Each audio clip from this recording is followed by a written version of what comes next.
Hey, can I get your phone number?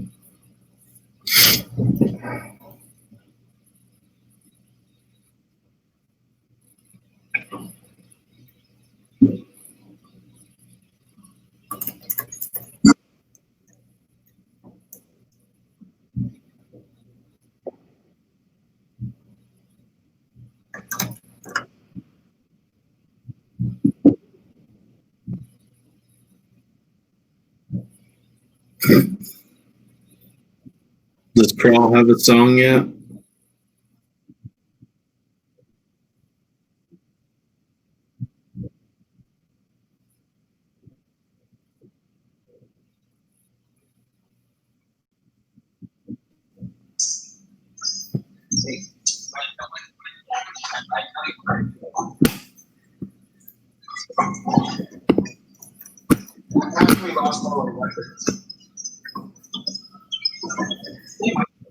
Hey, man.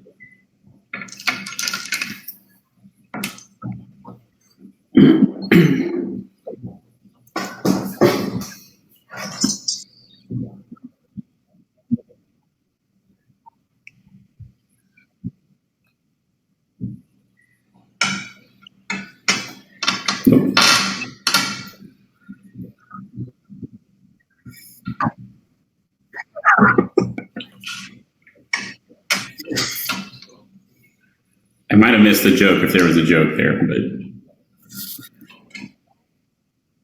Oh, okay. Oh, fair. I was laughing at Danny thinking it was funny.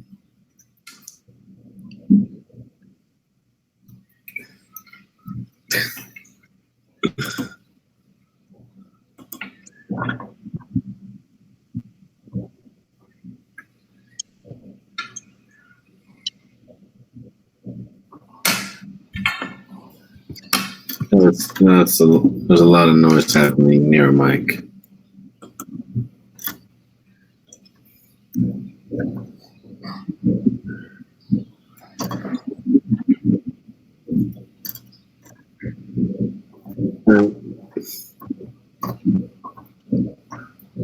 Why? Yeah.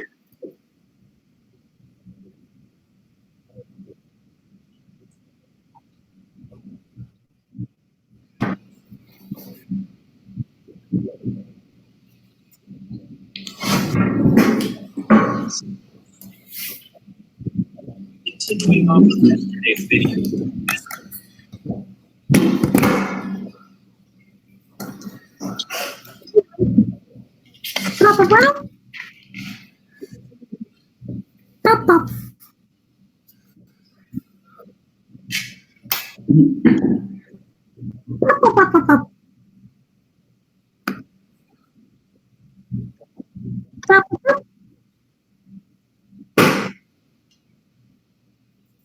I have no idea. I can't see.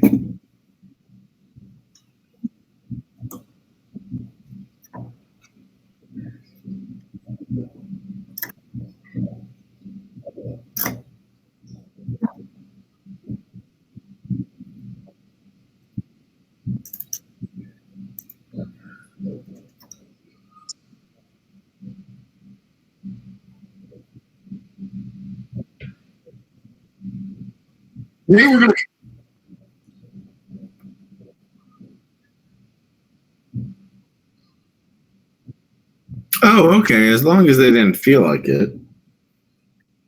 It does make it a little better.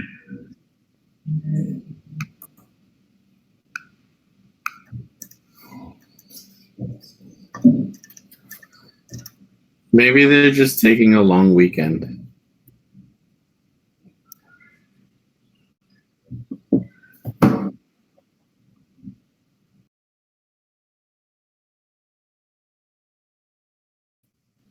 I see Crawl is muted. I see him muted as well.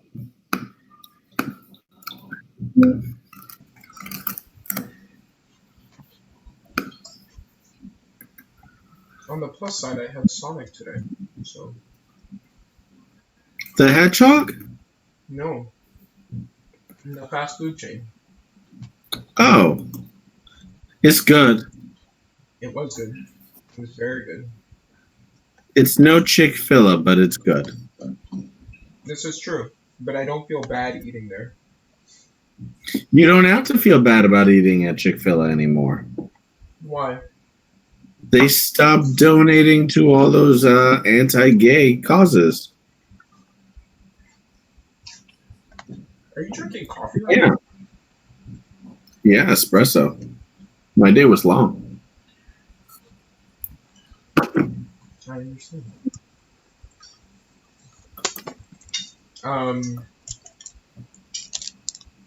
Fair enough. Well, in that case, Chick-fil-A, they actually pay their employees pretty fucking well. That's one thing that I actually do like about them. I know. It's like, and you know what the worst thing about them having changed that policy is? They didn't do it because of any societal pressure. They just felt like it one day. And it's like, I stopped eating here for years. Yep. And that didn't affect this decision at all. And they're like, no, absolutely not, sir. Well, maybe that's what they say. Yeah. I'm happy to believe it, though. Why not? I'll give in to the illusion. It's technically better. I love Chick-fil-A. Maybe it was for noble causes. Yeah. Maybe. Likely. Because this is the real world and not a fucking fairy tale, but maybe. Maybe.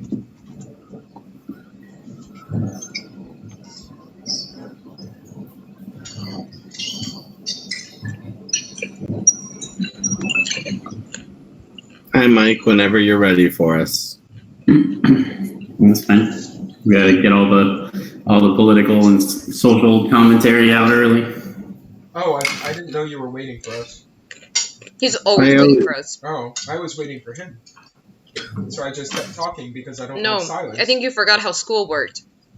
You get quiet, and then the teacher begins. I did forget how school worked. Went to very different schools, apparently. The teacher just walks up and says, "Shut the fuck up, guys." I'm used to that. Mm-hmm. Oh, I just meant like our military ones who would just like, all right, cool, just leave the classroom. No. And also, you're not allowed to leave the base for a month. Oh. Consequences. Yeah. Severe. All right, so let's see. Last time, Vara, Rayla, and Crawl, having met through a group of circumstances or events at the Broken Drum, just north of Waterdeep, having been poisoned and taken by slavers aboard a ship.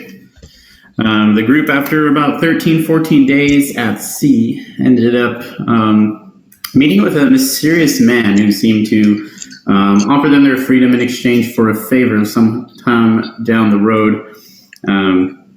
In their escape attempt, Farrail and Crawl falling to the ocean as a ship was torn asunder by some mysterious ocean powers, and found themselves adrift. And after about 3 days tied together and holding on to just pieces of flotsam and floating equipment, washed up on a white sand beach with some jungle looming right in the distance. Rayla, having come off the ocean, just decided to pass out right then and there. And Crawl managed to get some coconuts from a palm tree, break them open, getting them some fresh water and food. And Farah, just assessing some of the sounds and stuff coming from the jungle, could recognize that amongst all the birds and insects and stuff that she could hear, she could certainly hear some larger animals not moving around in the bushes, but just far away calls. The jungle is fairly dense, not a lot of light penetrating through. The beach kind of extends in both directions, kind of curving along inward towards the jungle, so your line of sight is somewhat obscured in both directions after about a mile or so. And kind of off to your left, and then kind of central to the jungle, you could see some smoke rising. So there's obviously a direct route just cutting through the jungle. However, alternatively, the beach does, if you turn left, does kind of curve in that same direction. So kind of having spent some time recovering and drinking water and stuff like that and getting some much needed actual rest, you guys wake up just about an hour or two after the sun has set, leaving you kind of just in the dark on this sandy beach. Weather's fairly calm. It was hot throughout the day. You're obviously not quite in the same temperate environment that you were before. Even now, as the sun is setting, it's probably about 76 degrees, but just a light breeze. And we're waking up with exhaustion, right? How much? 1. And we took, we didn't all just pass out. We took turns. We did a watch. I know it'll probably make it later, but...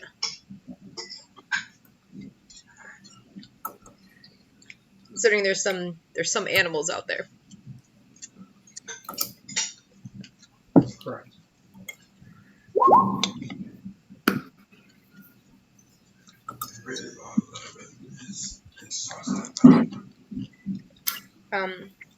Is that your crawl voice?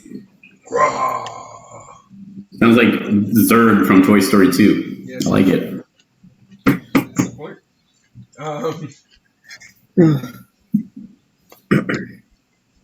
Rayla, Vera. Yes, Crow. Do you think we should investigate this beach, the jungle, those noises you came from, or should we wait until it's light out?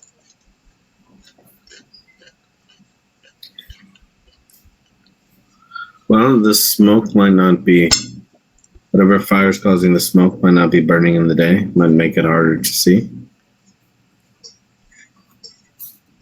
I think we should check it out now. All right. Now, What's it? What do you say, Farah? There may be some animals. So... Me atoraste el pinche Rayla. that's what it is. Dar, not there. We'll have to be careful. Stand up, dust the stand off. I know I'd looked for sharp stones the day prior. It's not much, but You're looking for some sharp stones? I think I had said it yesterday. We were looking for sharp stones to open up the coconuts with. Oh, yeah, I just assumed you were just smashing them against rocks. I don't... Okay, sure. You can have... you managed to find, they're not super sharp just in the sense that you're on a beach, so most of them have been fairly smooth by the wind and waves and sand and stuff like that. But you find a couple that have, more rounded tips that you can at least use more so than just a circular rock or one with just jagged edges all over. Okay. Sticks. Well, there's some of the planking and stuff that's still available. All right. So, I think we'll need to move really slowly and quietly towards the fire because we don't even know what we're approaching. I agree. Which one of us is more stealthy? I can be stealthy if I need to. I can move around decently, but I'm not skilled in it. So I assume that I'm not at disadvantage because I don't have my Correct. correct. Cool. We're still at disadvantage. We're exhausted. Yeah, but Oh, that's true. Yes, you are. disadvantage. You're not at disadvantage because of the armor. You're disadvantaged because you're very tired. There's no such thing as extra disadvantage, I think. No. But we did complete a long rest, right? Yes, so you're not at 2. You're just at 1.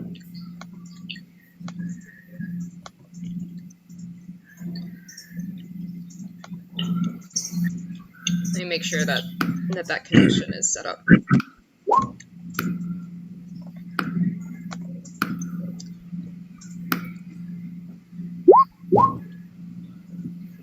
All right. All right, I'm going to draw something really bad here. Great. No, not like bad for you guys. Just like I'm a bad drawer. Fuck this bar. Every time I see this bar, I'm gonna be like, I'm that's just mad as shit. Someone tried to sell me here. we almost did Someone- successfully. So I'm drawing with the trackpad, so just ignore. But basically, you're on the beach here, staring towards the jungle. Right, so this is you guys. All the green stuff is jungle and trees. You can kind of see the smoke. What I mean that it's coming facing the jungle from kind of towards the left side. So you obviously have. I mean, you can explore in whatever way you want, but if you're headed towards the fire, which seemed what you guys were discussing, you obviously have that path, or you can see if this takes you in that direction. Can we tell how far it is? It probably looks like a couple miles away. Is the moon Okay. up? In terms of time, would how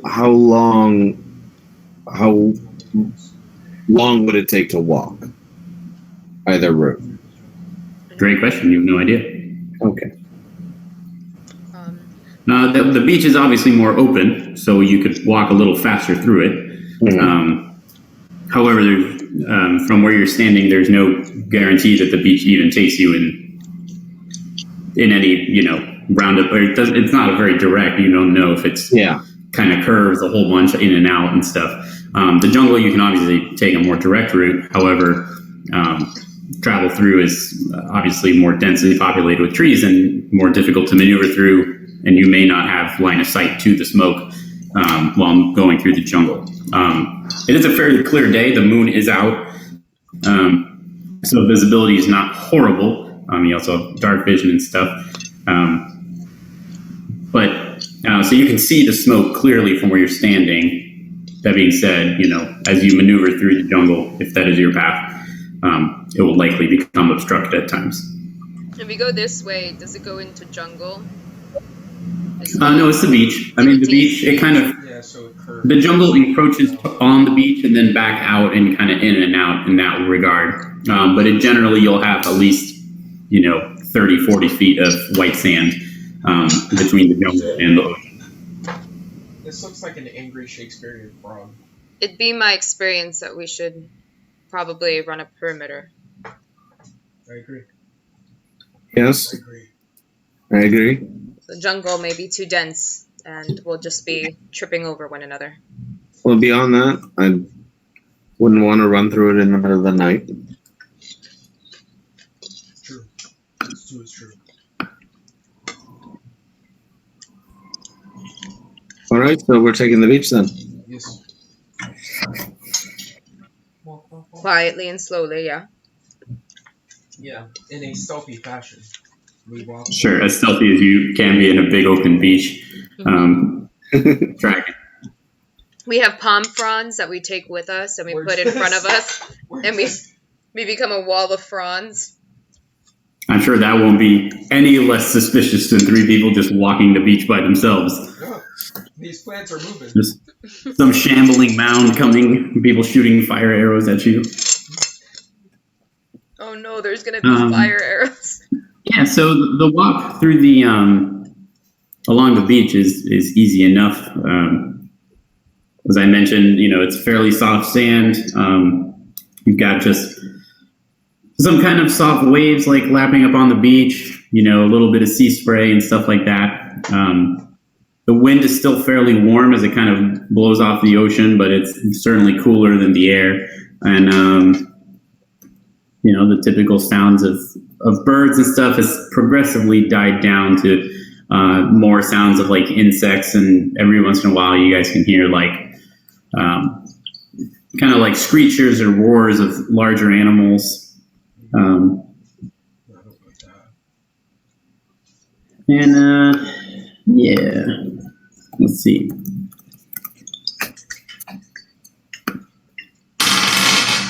Oh boy. So what's the marching order here? Are you guys just I think we'd be side by side if it's not Yeah, wide I enough. think if the beach is wide enough, I think we'd be all walking in line, parallel. Okay.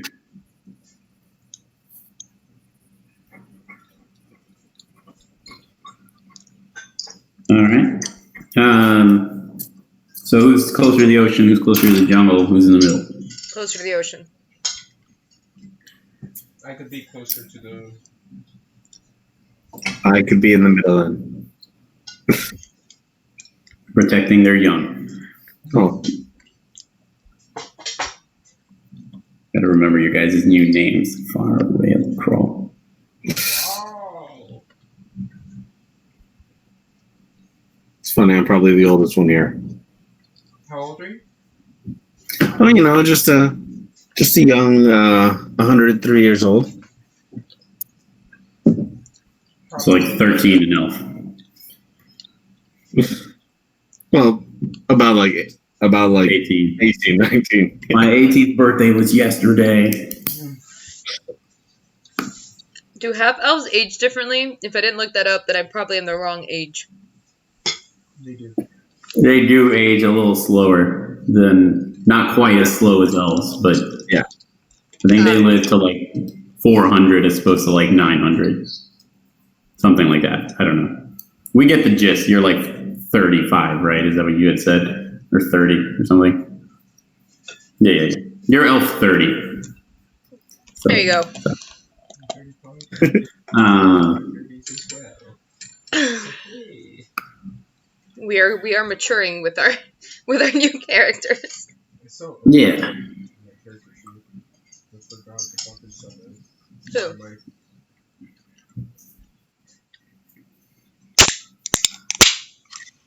Are you guys discussing anything or just walking?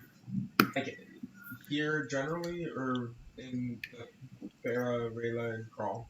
Farah probably start bringing up that this is no time to be walking around. I should be asleep. This is throwing off my equilibrium. It is not a time. This is not how we do things on the ocean. She does hate being awake past 8. Farah, I somehow understand completely.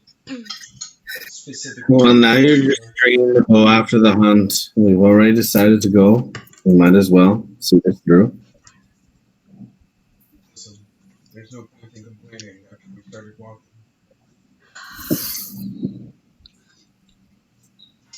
Walk, walk, walk, walk, walk, walk. That's what I do. Walk, walk, walk. Walk, walk, walk. Complain. Walk with lemon. Oh, no, I didn't say you were complaining. No, Carl said I was complaining. Oh, But I appreciate that, Rayla. Did I use the word complaining? Yes, you did. No, I'm sorry. It sounds a little aggressive. But it is what you were doing. I wasn't complaining. I was just saying this is not how I'm used to doing things. In a frustrating manner. how are you used to doing things? Like it's a complaint. Ocean life, which I thought Crawl understood. There's life at sea. Hard bluff. You're awake at 4 and you sleep at 4 in the morning to get the sails ready, and you're in bed at 8. It's just the rules. And that's what I've been doing for a very long time. So I wasn't aware that the ship stops moving at night. Also, I wasn't aware No. that pirates were. I just was so not on strict night watch. with rules. Huh. My watch ended at 8. Now your watch is ended.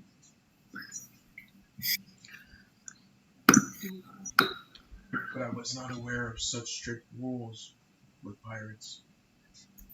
We have laws. Laws must be followed. A code, some would say. It's beyond a code. I've It's law. spent some time with pirates. Did Or you? smugglers. Fuck smugglers. Yeah, such as that. What do they smuggle? People sometimes. Oh, He's referencing the boat that we were on. No, willingly. Rayla was kind of in and out for that. Oh, willingly smuggles. Willingly. It wasn't, Willing creatures. It wasn't a whole slavery thing. oh, so Ironic, wouldn't it? so you weren't like them. Correct. So you wouldn't happen to know where people like that, where they might end up then? The people that were on top of that boat and fell into the bottom of the sea. Well, not all of them were on the boat. Mr. Hop from behind the bar, I imagine, had some hand in all of it. I never saw him in the boat. Fair. Then again, we didn't check the entire boat. We did not. And by the time that we make it back, who knows what would have changed. However, Thankfully, that captain is hopefully dead. The ocean has taken him.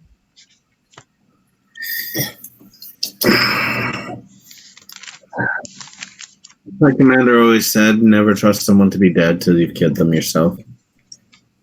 your commander, what you used to do. Guard duty. I'll figure it out tomorrow morning. Guard duty.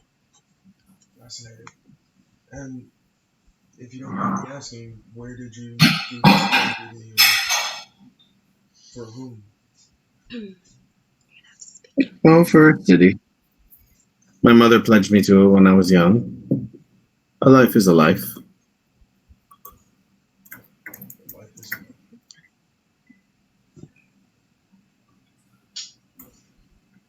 How did you get out?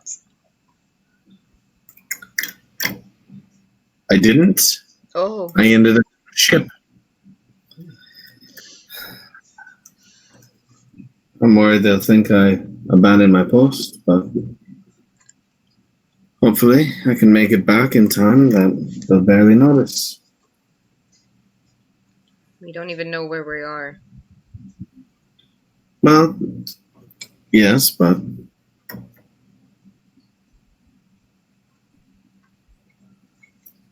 Rayla can have. I always tend to think of time a little differently.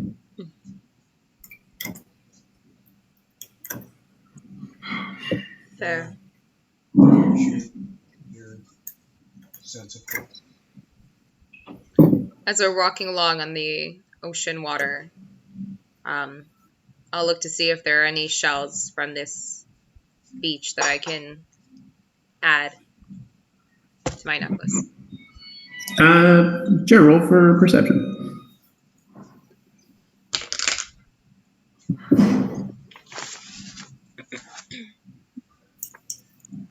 $23. Yeah, is there any kind of shell specifically you're looking for? Not in particular. Maybe one that I hadn't seen before that looked unique. If a 23 could get me that.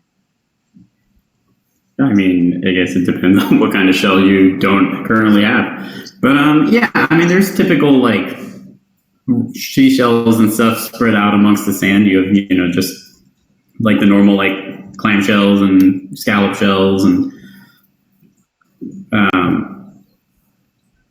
How about whelks and a viney bottles one? and augers and stuff like that. What's that? A viney one. A A Venus shiny comb. one? Venus comb. A Venus comb? I have no idea. I do not know anything about shells. Oh, okay. Like the purple one, like the half shell clams, or that look kind of like oysters. Is Sure. that what you're talking about? They're like Venus comes. If you Google them, they just have lots of like spikes sticking out of them. Oh, one of those. One of these guys. Yeah, sure. You can find one of those. There's like just about one mixed in. It's kind of like, let's see. It's in pretty good shape. I mean, some of the spines are broken off and stuff like that. And it's a little already been bleached by the sun to some degree that it's kind of a little faded. But you find it amongst some just kind of like some tide pool areas near the shore. Well, that's a pretty one. It is. I don't have one like it. Rayla looks at your necklace.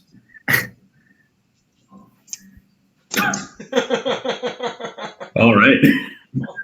Do you have a problem with my shells? No, they're all very pretty. I'm trying to do it. It's hard. It's hard to be a pirate. And it sounds Irish coming out of me, and I don't know why, and it's fucking pissing me off. Today it's very Irish. Today it's very Irish. I think it's Rayla that's throwing me off. I keep hearing Rayla, and I'm like, no. Raylan's accent has thrown me off a couple times already. Water. Yeah. Water. Water. That's like, I'm Caribbean. Well, I was going to say, you sound more like the voodoo lady from Yes. Pirates of the Caribbean. That's my than an goal. actual pirate. But, oh, okay. Yes, but I keep going into Irish. You just have to find like there's always, for a lot of accents and stuff, there's like key words that if you can say the key word well in the accent, you say that word first, and then you just start talking, and you can like pick up the accent. I gotta do more studying. I didn't have time like today to spend an hour it's like looking your at accents. reference point. Yeah, I actually have a reference video that I didn't have time to get to today that I just kind of listened to a couple times before the session. That's what I did last time, and it really helped, but I couldn't do that this time with work. So I was like, oh no. And so I keep hearing Rayla, and it's just like, in it. I'm like, damn it, it's wrong. You best start believing in ghost stories, Miss Turner. Ghost. Oh, ghost. I think the one that's easier is Mrs. Turner. Because it's got like that. Turner. Yeah. Anyways, you guys were talking. Sorry. There be any booty? Yar. It's a very pretty necklace. Noun before adjective. Pirate speech 101. Yep.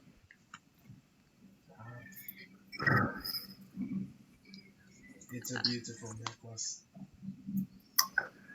But we're walking and walking. Yeah, we're walking. We're walking, and hopefully we're making it to a point far away from where we crashed into. Have we come around the bend? Yeah, you've come around a couple of bends. It kind of comes in and out, so it's actually still not quite possible to see where the smoke is coming from, although you are getting closer. So at the very least, the beachfront is headed in the right direction. And the smoke is staying to the left of us? The what? Is the smoke staying to the left of us? As you guys have been continuing, it is getting more and more facing up the beach. It's more to the right. Yeah. Okay. The ocean's on your left, so the smoke is to your right, facing this way.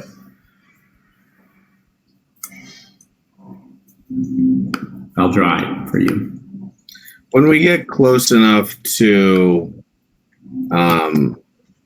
start to hear, if we get close enough to start to hear any noises, I would like to cut into the forest just a bit before approaching whatever the source of the smoke is. Sure. Yeah, you've still got, from what you can see, probably another half hour or so walk. You've certainly gotten closer, but I'll draw the trees. Well, I don't think we'll be able to approach with any sense of stealth on the beach. Bro. Have you seen anything good over there? In the trees? Anything in the sightline that could be of use for protection? Specifically looking for sticks or like sharp sticks for bludgeoning damage, or Just my brother calling. Not working. Hi, what's up? No. I think I got it there. Anything. Anything. do I see anything Anything in good over the there? trees and whatnot? I mean, nothing more substantial than Coconuts. the planks and rocks you guys already have.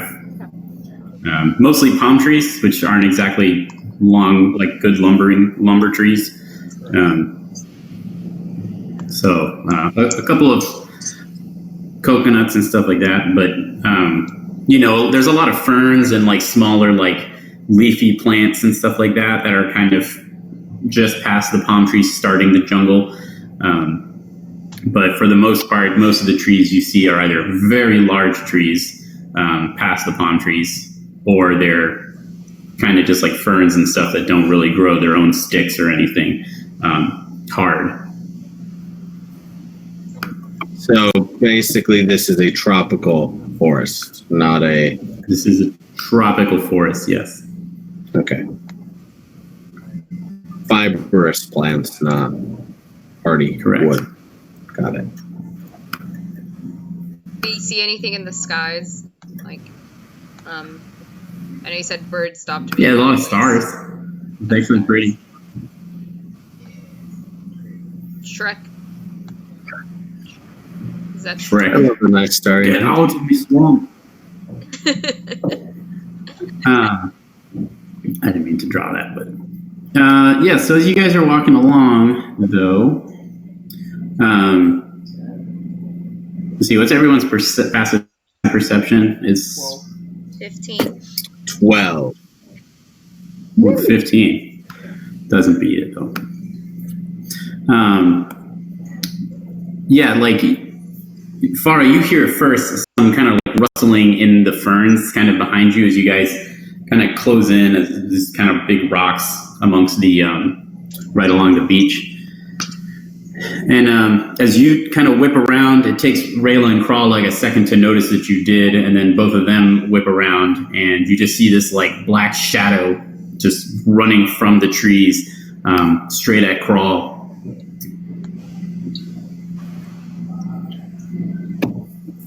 Okay.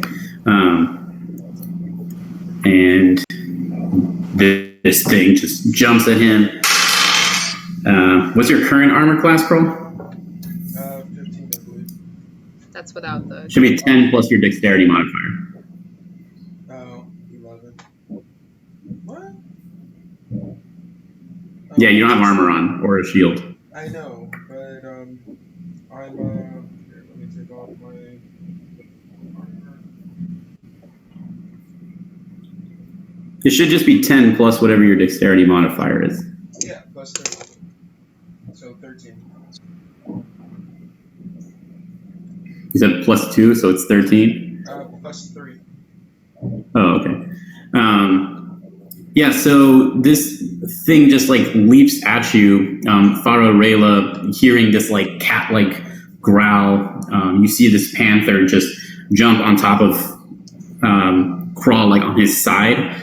Its claws kind of sinking into his shoulder for 4 damage.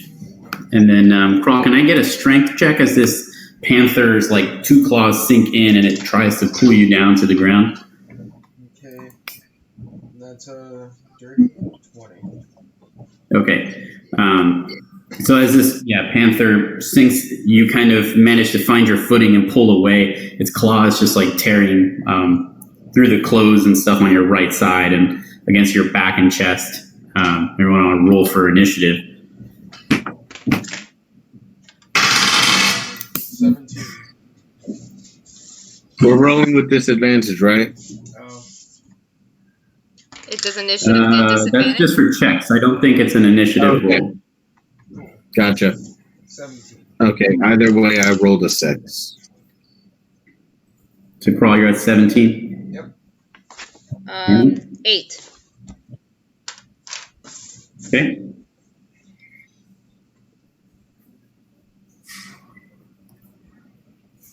Javier? Sorry. Yeah, 6. 6. Sorry. Okay. No, I didn't hear you. Okay, Crawl, you're first then. Cool. I am going to. Can I take this thing and throw it against here? Yeah, you can certainly try. It would be a grapple attempt, and then you would need to do, I guess, a strength test against its athletics to kind of, how they're kind of hard to throw sometimes because they're all wonky. Yeah. In that case, I'm just gonna punch it. But you have sticks, improvised weapons. No, I'm gonna hit it with a Which, stick. when you roll those, it's a d20 plus your strength. You don't get to roll the proficiency bonus, though. Okay, but my strength's a +3 and just an unarmed strike is +4.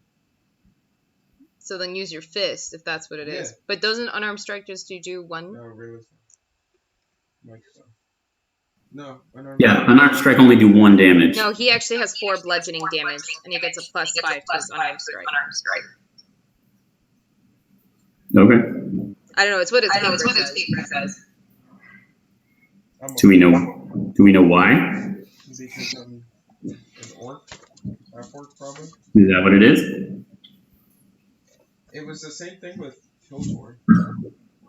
No, it might be. Yeah, it might be a half-orc thing. I'm big and like to hit things. Alright. If we're doing that, then it's a 21. If we're not, it's a 16.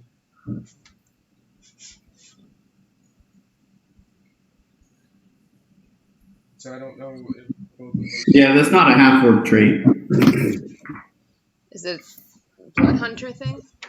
It might be a blood hunter. Doesn't make sense that it would be.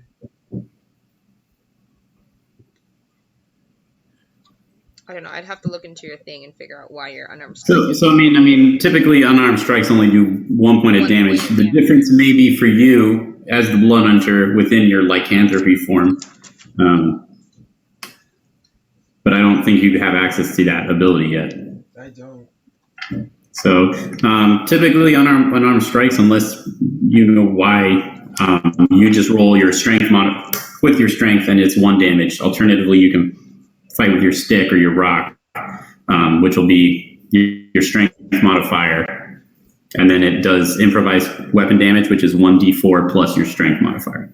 Okay, I'll do that. So it's a 16 plus strength modifier is 3, so 19. That is. Yep. What are you fighting with, a rock or a stick? The stick, improvised weapon. Yeah, either one is. It's a 1d4 plus a 3, basically. So that's a 7. Okay. So you lash out and just smack this panther in the side of the face with your stick.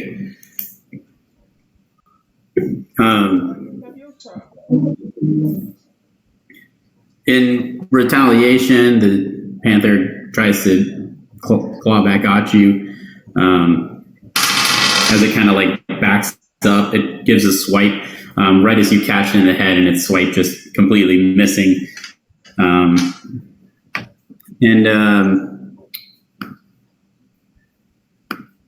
You guys do hear a roar from behind you. Now you're facing this other, and you see a second panther having jumped, kind of cat-like climb down its way from this hill, and moving towards you guys, running just openly along the beach. And now it is Farah's turn. Is it Farah or Farah? Either one is fine. No, it's your name. Undecided. Yeah, it's like I think I was saying Farah. Farah. Okay, that sounds good. But I can see how like some characters might just keep calling me Farah. I think Crawl has. They forget your name. They might. Okay, so 10. All right. Well, Farah, it is your turn. Thank you. Okay, so I'm gonna move here. No, here, and then is that 10 feet away, or no? From the panther. Yeah. That's 50. I mean, yeah. There's 10 feet of space between the two of you. Yes. Okay, then no. Then I would have moved here. Okay. So this range works. It's like within 10 feet, right? For an unarmed or No, for the poison range strike. spray. Yeah, it says range area 10 feet. Yeah, so it has to be within 2 squares of you to use the poison spray. Okay. Obviously, I don't want to hit Crawl. Do I need to move over to avoid Crawl? No, I think poison spray is just like a line. So great. I extend my hand and push poison towards this guy. Yeah, this green smoke just kind of erupting from your palms at it. He has to make a con save. Yep, 13. The panther fails his con save. Okay. I'm sorry, the jaguar. It's a jaguar. 8. 8. Yeah, as this green spray hits it in the face, the jaguar kind of hissing at Crawl takes like a big inhalation and starts seizing up its body, falling to the ground and just seizing on the floor. Yeah, when I had him off. I get that.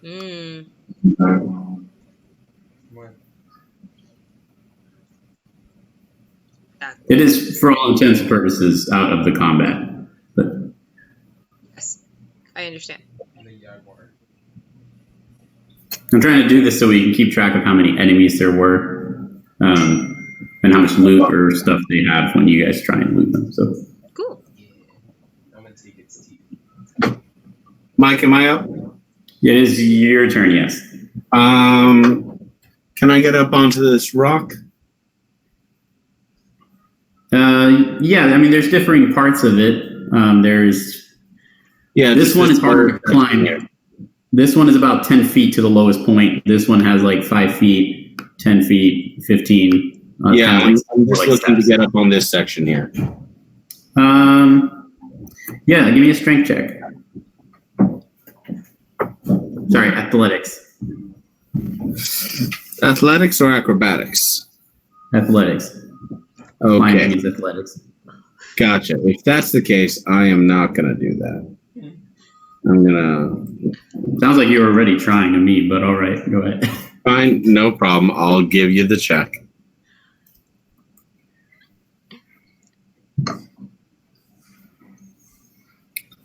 That's a 10? Yeah, you're able to kind of stumble your way up, not particularly gracefully, and kind of shimmy around. I would say as you climb, you kind of do the thing where you like put your knee over and then just kind of like rotate around. So I would say you probably wasted all of your movement points getting up there. That's fair. That's fair, and I'm just gonna do a send out chill touch on this guy. Okay. That is It's a dirty 20 to hit. That is.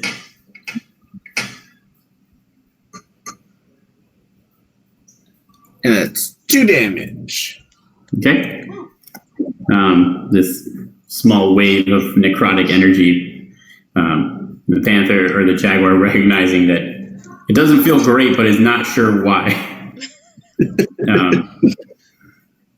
Which then brings us to Crawl's turn. Alright. I'm gonna take my rock and I'm gonna throw it at the jaguar.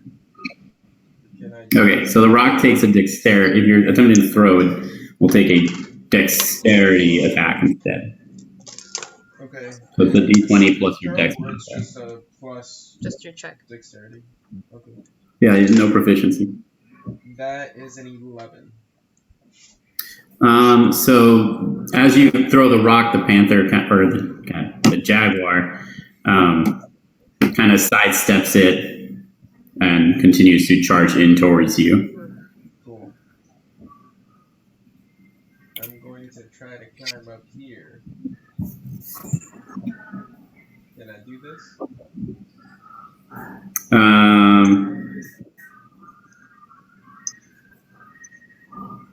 Sure. I'll get another strength check.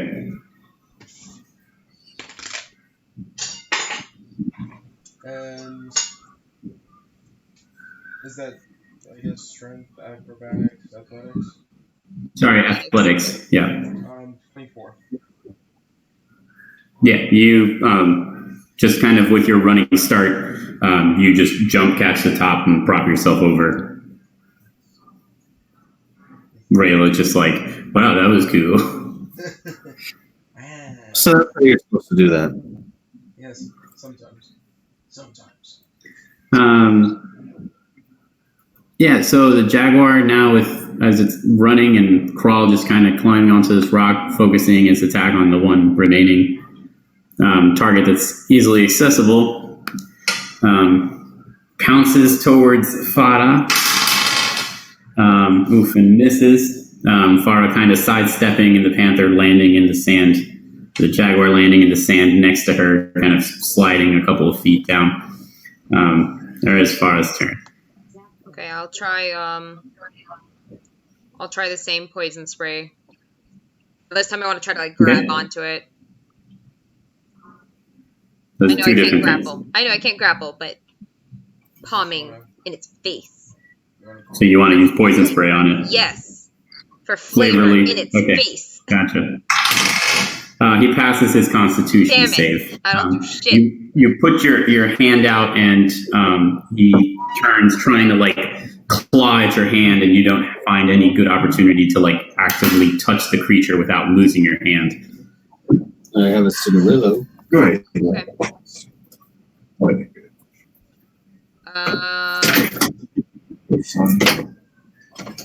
Very much appreciated. Yeah, I'm gonna stay there. Need a cutter? I'm looking for one, but in worst case, I will. I think there should be some by the park. Worst case, I'm gonna use that. All right, no problem. That's my thing.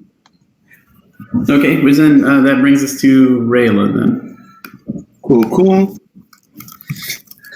All right, another chill touch. Okay. Turn it off. Ba-da-ba-ba.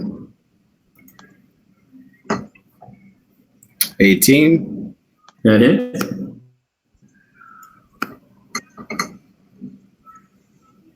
For 6 damage. All right. Crawl. Alright. I no longer. Are there any rocks on this fucking thing? They're small ones. Yeah. They'll probably amount to about 1 damage if you do hit. Okay. I'm gonna go hit him.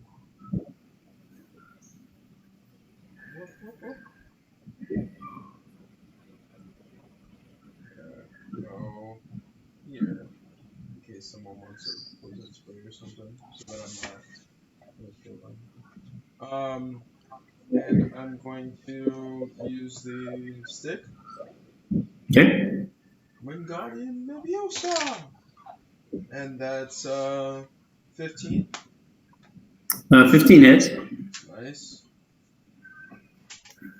¿Qué hiciste? No, you're gonna roll that again. It landed flat. Can you not? That's another 4. Look at it. That's a 4. Alright. It is fate. That's a 7. Okay. Yeah, as Sara is trying to like touch this jaguar, and it's very focused on her. You come running up by the side and kind of just like leaping, put this like sharpened stick right through its side, and it kind of just thrashes back before kind of falling dead next to the other one. Nice. It's kind of like stomach and stuff just kind of pouring out onto the sand. From my vantage point, can I see if there are any others in the area? There are none on the beach. Okay. I'm gonna There's a jungle next to you, so Yeah. I'm gonna check this panther/jaguar in front of me. This one right here. okay. See if it has anything special on it other than blood and guts everywhere. I mean, looking it over, it's a jaguar. It looks completely normal.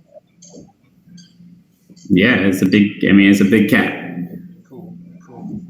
Can I like see if I can take one of its teeth?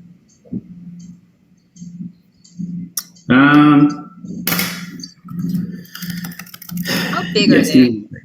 They're like How big are they? Yeah. I mean, the teeth are probably like that big. They're maybe about 2 jaguar? inches. yeah. Then I told From the jaguar? Yeah. Oh, you mean the jaguars? I mean the jaguars, yeah.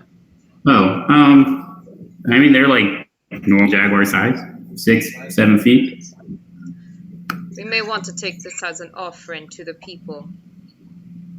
It might be a good measure. Well, it looks like a heavy carry. Well, we have Coming 6 from the rock. in rope. We can tie them. We don't need to take both of them, but taking one. What if they love jaguars here? They're big fans. Fuck. That could be very bad. It's fair to say we might not know their culture. don't. There you go with the fucking Irish.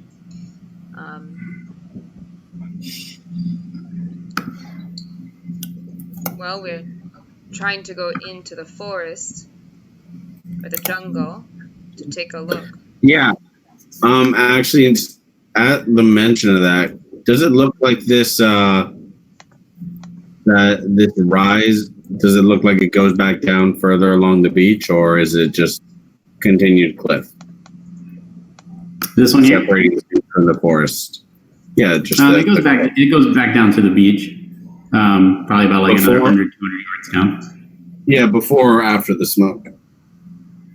Before, you can actively see where it goes down about 100 yards in front of you. Oh, okay. Just off screen. Gotcha. Yeah. Sorry. It's just a map I found. So. Yeah, no. Alright, I'm gonna try to take one of these teeth out. I go grab my rock and I just smash. Try to yank out. Is that how you're going to do it? Yeah. I mean, I was going to ask you to make a nature check. Unless you want to just smash the shit out of its face and probably break all of the bonesmith's body. No. I mean, I'll try to take it out like a normal person. It's a 16.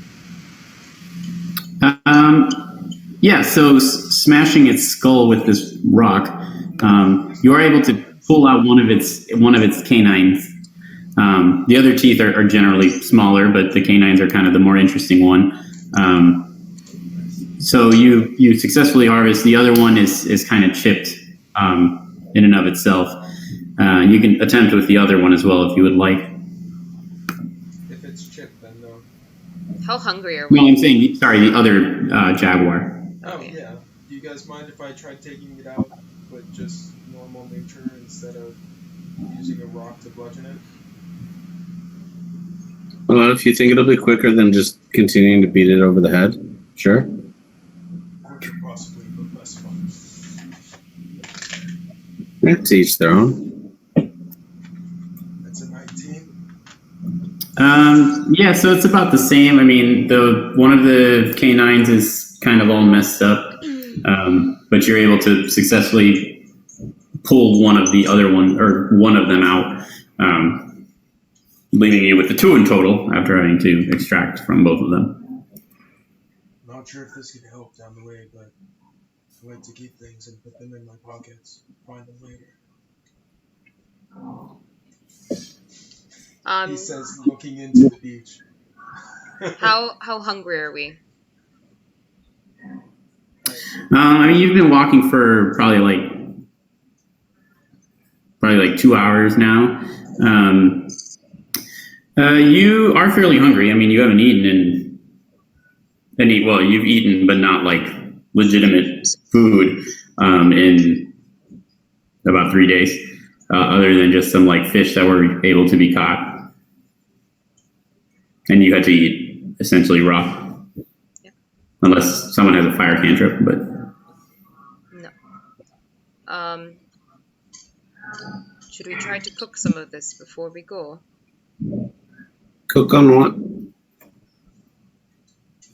We have rocks. Cook on rocks. We can make fire. We have branches. That can I was wondering where you were going there for a second. Like, what we do have rocks. No, like, you know. Rub them really hard against the rocks. I mean, if you're really in need of sustenance, we can just drink from the blood of this thing. Tends to have about the same protein as an egg. And it'll also keep you hydrated. Farah looks if there's bananas nearby. I guess she didn't like that plan. Huh? Or any other fruit, because I don't know if Farah knows what a banana is. You don't know. Sure, roll for survival.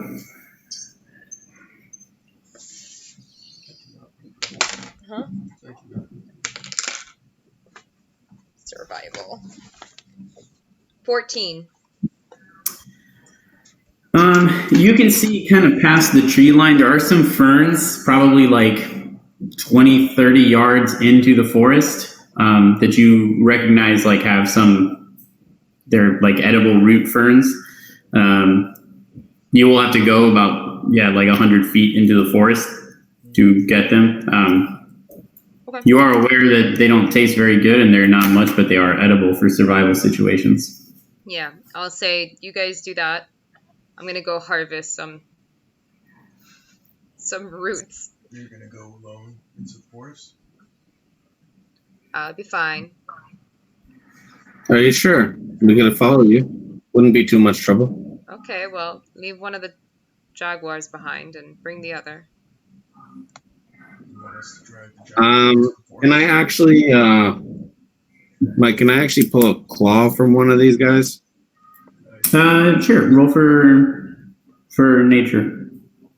Cool. Just like an individual claw. Yeah. Sure. You got 20 to choose from. Can I help them? I mean, I got a 6. Enough, but, sure. How many are you just trying to extract? Literally one. I'm just literally trying to extract one to use as a slight cutting implement. Okay. Sure, something just to have something sharp. Yeah. I mean, not like weapon level sharp, but it's usable, but as a cutting tool. Sure. Yeah, I mean, it takes some doing, kind of messing around and like a little bit of like kind of jabbing with some small stones and stuff that you have to try and like break through the bone and actually like cut out the claw and disconnect it from the paw of the jaguar. But after about 10 minutes, you're able to kind of break it free. Still got like some like blood and like bone and tissue bits hanging off one end, but it's okay. I go to make an incision along the neck, see if I can get some blood pooling on there. Blood pooling from the neck? Yep. Okay. You cut the neck open. Cool. Crawl, if you want first. Drink? Yeah. I think I will stealthily walk away. Okay. Crawl and I drink some blood for the protein and water in it. I don't stealth so well. They see me walk away. I mean, you need to stealth and just walk away from them. Yeah, I'm gonna walk away from them and I'll be back. No, you better. I'll be back. And I'll head towards We the have some roots. blood and then we follow her.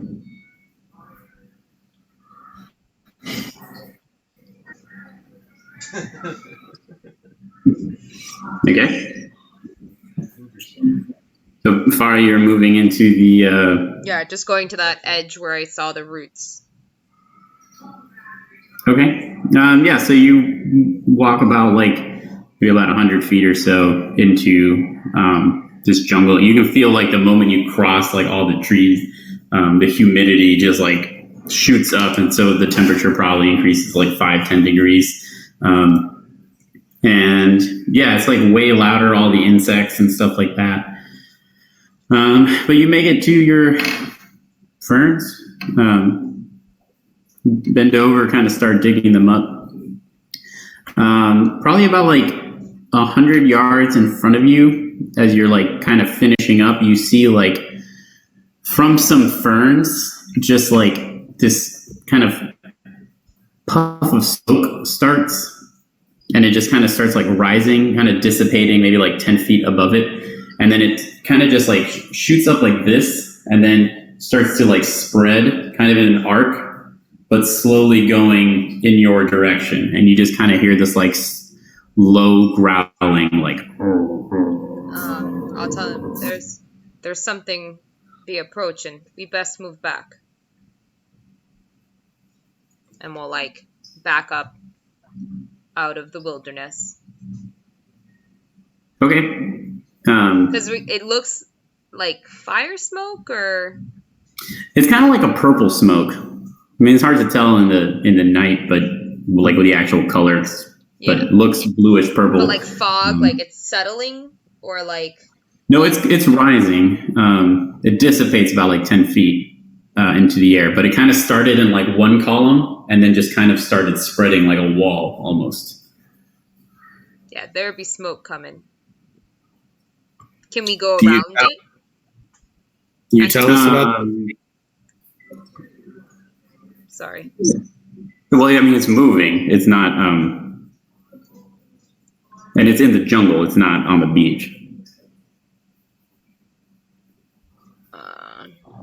But it is moving in an arc, kind of around but towards you at the same time. It's going to your left, in an arc. Be this magical, Rayla. Did you tell us about it? Mm-hmm. I said there's a smoke approaching us. Yeah. Did you back up out of the forest? I said that we should, and then I was waiting for responses. Okay. I didn't realize we had made it into the forest behind you yet. All right. I was going to say, I think Rayla and Crawl, you're kind of still at the edge of the forest. Forest is about 100 feet away. So I'll back up and I'll tell them, hey, I see this fog, blah, blah, blah. And I ask. And you say it's purple? Yes. Okay. How far back have you backed up, Farah?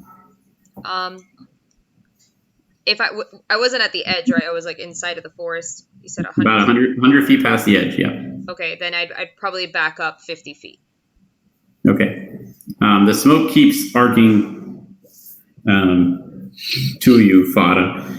Kind of maybe about on the the compass, it's at 315 degrees. So almost completely on your left side, but not quite there. About halfway from directly in front to halfway to your left. Okay. Yeah. And it's continuing to move to your left side. Can I make out this smoke pattern yet? Yeah, I mean, it's just literally smoke. Okay. It is coming up off the ground, like from various ferns and bushes and stuff. The ground foliage is pretty dense, being a jungle. So you don't know if it's the plants or if something's moving through them. And it's pretty much just forming like it's just like a vertical wall of smoke that's coming out. And you said towards the left, so I move towards the right. I'll move away from it and back. More. Yeah. Farah, I think you're going to need to run. It seems like it's moving towards you no matter which way you're moving. Then I run out of the jungle. Can I ready a chill touch in case the thing springs after her when she starts sprinting? Sure. So Farah, you turn around and start sprinting out of the jungle. Okay. The moment you turn around and start sprinting, you see like the smoke screen, like where it's kind of progressing like this, just stops, and then it kind of settles up like and just keeps the smoke there. And the moment you make it out of the jungle, all the smoke just dissipates, and there's just silence. You hear some like rustling in the bushes and stuff, but you don't see anything. And the smoke just, after 10 seconds or so, all of it is just gone with no trace of there being smoke there. Thank you, Rayla. Well, don't thank me. We don't even know what it was. Could have been anything in there. It was a smoke that gives you 300 gold if you touch it. Which is useless for us right now. I mean, it won't be for long. You will interact with NPCs in this campaign at some point. Not sure what 'twas. I think we should keep moving. Okay. It's spooky. Do you want some blood?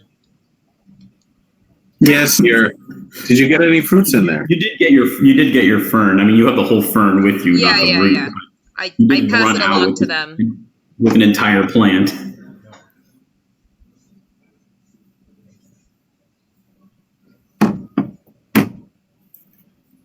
Here, eat. And drink, apparently. I take a bite out of it. Still tastes like blood. Yeah, it's that blood taste. So we've anchored the jaguar onto a stick and tied it up with rope, and Crawl and Farah will carry it in. We'll see if they have what the situation is like, and not just barge in with a dead jaguar in case, it's their god. We brought you something. Oh no! We killed it. Okay. So yeah, things a little more, well, despite having some food and feeling a little more energized, a little slow going carrying a 200-pound animal with you, kind of dragging it in sand. But as you continue to move, you do kind of come to a place where just basically beyond some trees, you see the smoke is just beyond it. So Rayla, I knew you wanted to kind of dip into the forest to make your final approach. Still do. Once we're close enough to start making things out, I would like to observe wherever we have now found ourselves. Sure. So kind of moving into the trees a little bit to make some more, I guess, stealthy observations. There is just a kind of a palisade wall, wooden stakes in the ground, just kind of sharpened on top. And, but, just they go about maybe 7-8 feet tall. And kind of just finding a little hill or a slight rise along the palisade, and being able to peek over it. And you just see about 10 or so buildings made of wood, kind of thatched roofs. There's a few people milling about. One of the buildings, all the lights are on, and it's got a chimney that's really going. And You see a small farm to one side and another building and just a small dock kind of pressed up against the ocean. There's a town here. Civilization. You think they would help? I'm not sure, but I think we should move cautiously. It's the only hope that we can Aye. possibly have. Let's approach. A-Y-E. Aye. Not I. Aye. Okay.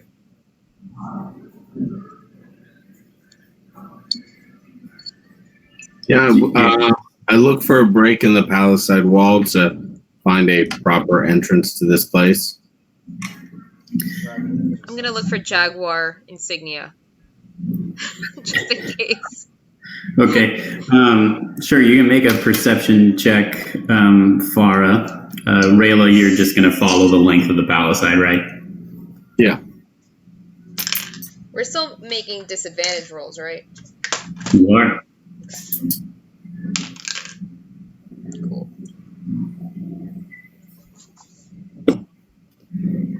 9. Yeah, I mean, you don't see any jaguar markings along any of the walls. I don't think they like jaguars. That's their gods. For the most part, the palisades and stuff are very unadorned. They're just obviously tree trunks that have been kind of roughly processed and hastily put together. But yeah, there's no artistic implementations on any of the sides of the palisade. But moving through, you do find as you move along or looking at the palisade, it does kind of press up against the beach and it stops on the beach. So you could literally just walk up the beach into this town area. Alternatively, the palisade goes further into the jungle. So you can follow it in that direction to look for a gate or another opening if you prefer. How late is it now? I mean, the sun set about 5 hours ago. And looking at the stars and the moon, a few hours have passed. We don't know. I don't know if you can tell time that well by stars and the moon. I could be wrong. That won't work. Don't think so. I know you're a sailor. You could probably figure out where you are, provided a sextant. But I don't think you'll be able to provide the time very well. But you've known it's about 6 hours since the sunset, or 5 hours since the sunset. So it's probably, depending on your latitude, which you are able to figure out as a pirate, that it is probably around 11 o'clock midnight.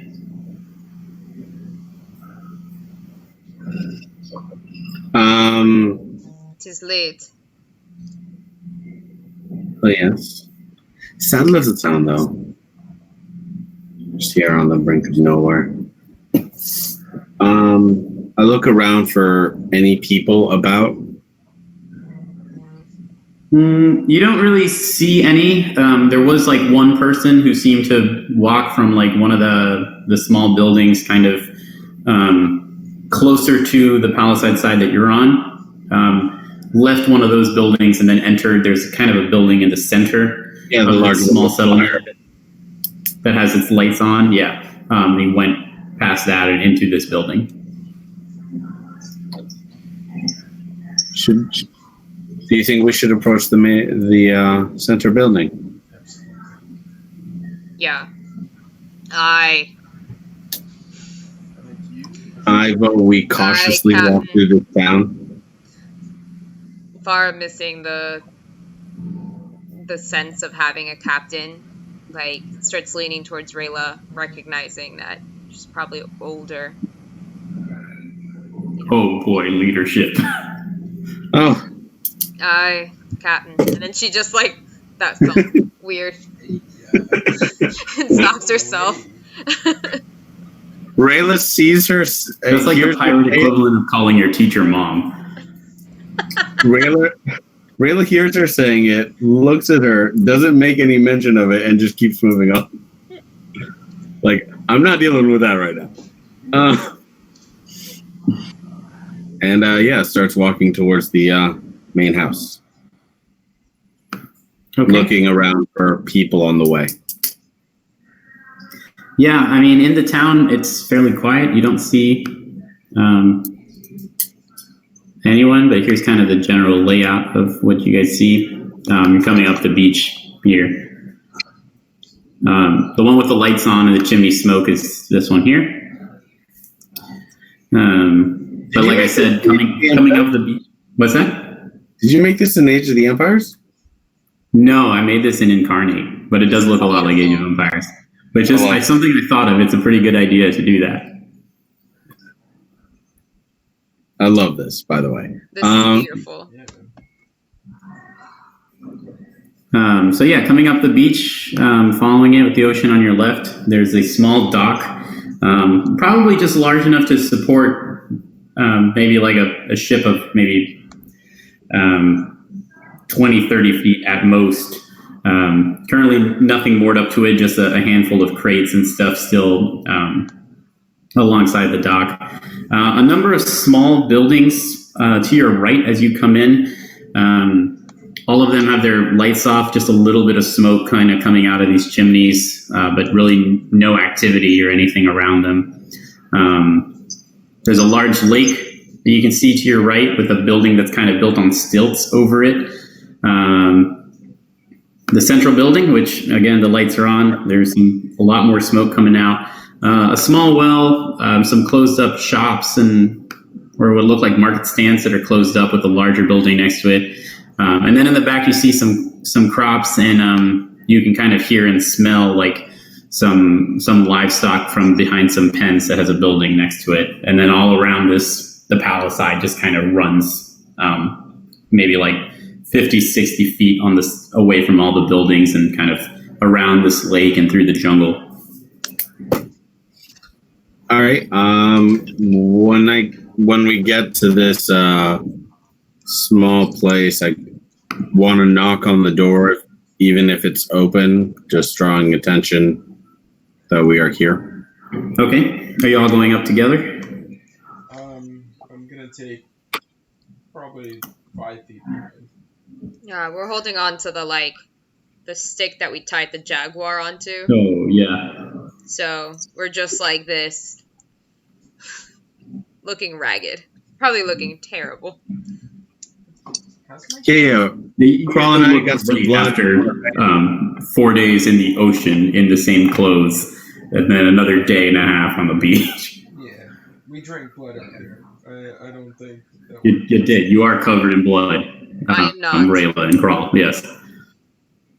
Farah is not covered in blood. Not making that character choice. Not do you, today. Do you want to go ahead and introduce everybody, or? The first part's when Rayla and Crawl, or the fun part's going to be when Rayla and Crawl get fucking worms from drinking like cat blood. Okay, so Rayla knocks on the door, right? Yep. Mm-hmm. Yeah, so once you do, there's some kind of silence from behind the door where you were hearing some kind of a little bit of voices and then some grumbling.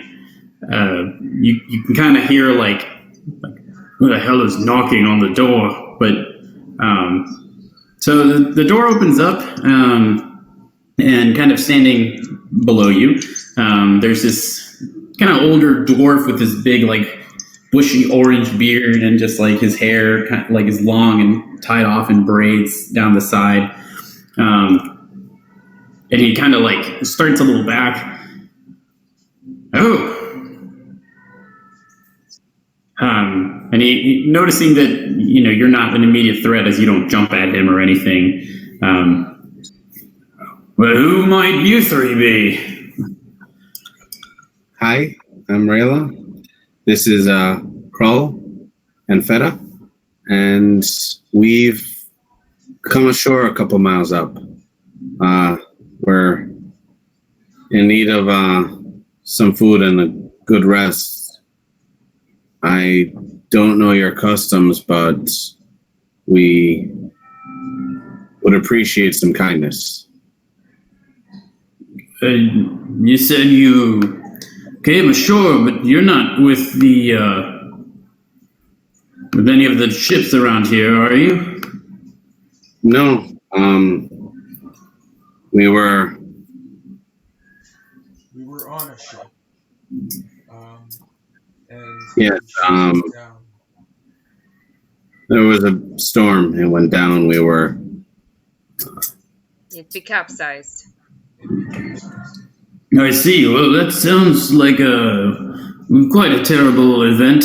Well, come in. We've got at least some food and drink. Would you Not like a much in the jaguar? way of... What's that? Would you like a jaguar? Yes. No, please. Actually, before you do come in, could you take that outside of the city gates? We don't want to attract any of the jaguars or veil cats or other things. They generally stay outside the palisade, but decomposing creatures may attract them. Velcat? Yeah, we have. It's clear you're not from around here, so dispose, please, of the body and come in. We can chat. I'll tell you about Windside and get you guys some food and some drink and maybe a place to stay. Windside, is that where we are? That's the town here, yes. So we go walk the body back.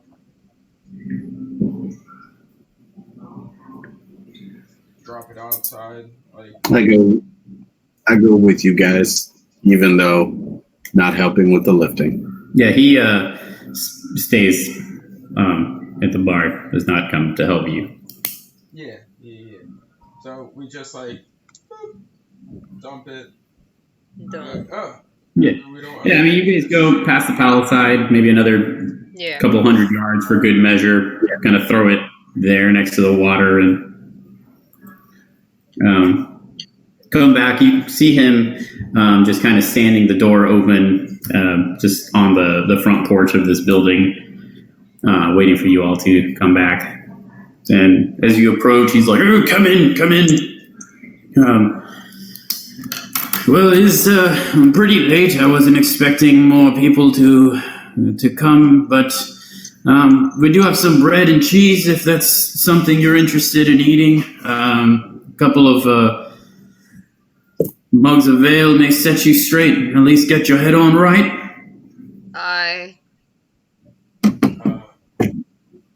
Question. You said any more people coming in. Have you had any recent visitors? Well, we have the biologist from the Valeron Academy of Sciences came by, but that was about 2 days ago. He set out with Mr. Magooby to one of the other islands. But where are my manners? Please have a seat.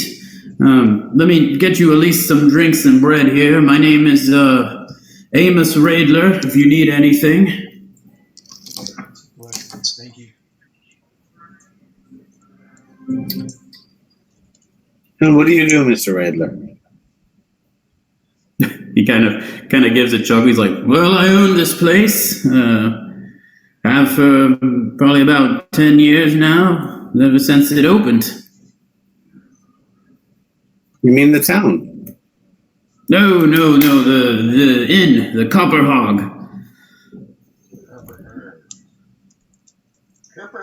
He runs the Copper Hog? I own the place, yes. Got it. He's the owner and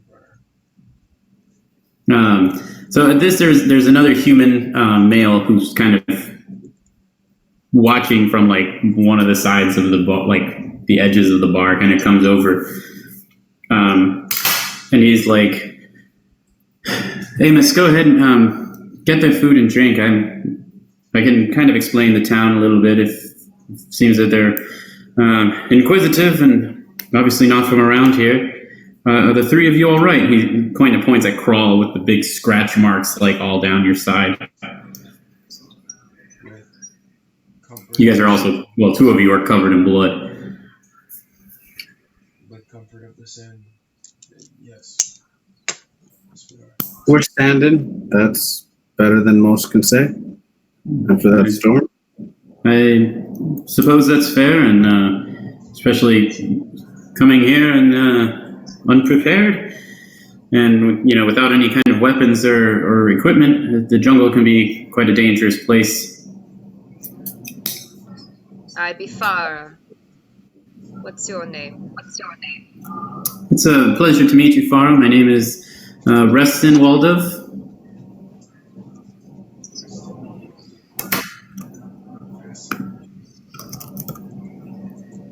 Well, what do you do, Mr. Waldo?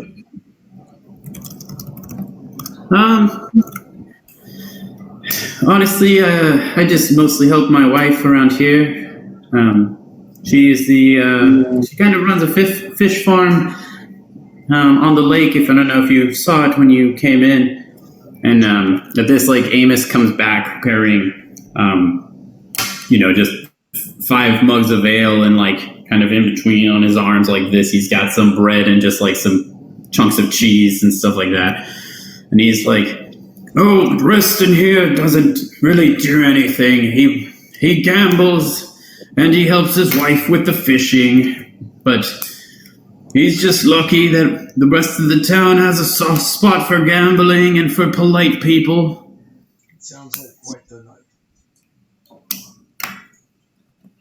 There's betting here. There be betting here. We don't have any actual beds, no, but you're more than welcome to. I can try and find some sheets or something and set them by the fireplace so you have a place to sleep. I apologize. I think you misheard my. Oh, I thought she said, "Is there a bed in here?" She said, "Pardon my accent. There be betting here." There be betting here, not betting. Gotcha. Is there betting in this general, just fucking family room? Anybody sleep here? Well, it's nothing major. It's just about maybe once, twice a 10-day. I'll just put together a game of better's dice. It's nothing spectacular. I think the biggest pot we've ever seen was 8 silver. Amos. About 8 silver. But considering where you are, that's probably what about most people, are willing to spend here.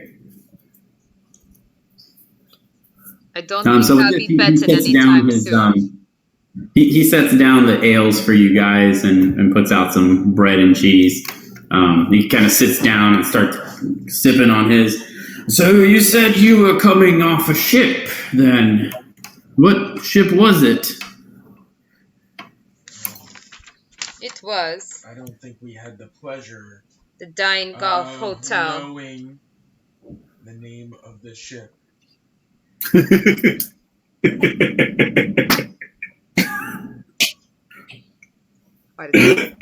I love how one of you lied and one of you just straight told the truth in the same breath. That's probably exactly how it would have happened. Yeah, no, that's... With the Dying Gull,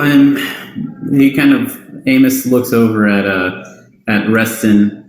"Do you recognize this? Not one of the ships from Endenbath, is it?" And Reston is like, "No, I haven't heard of that one before."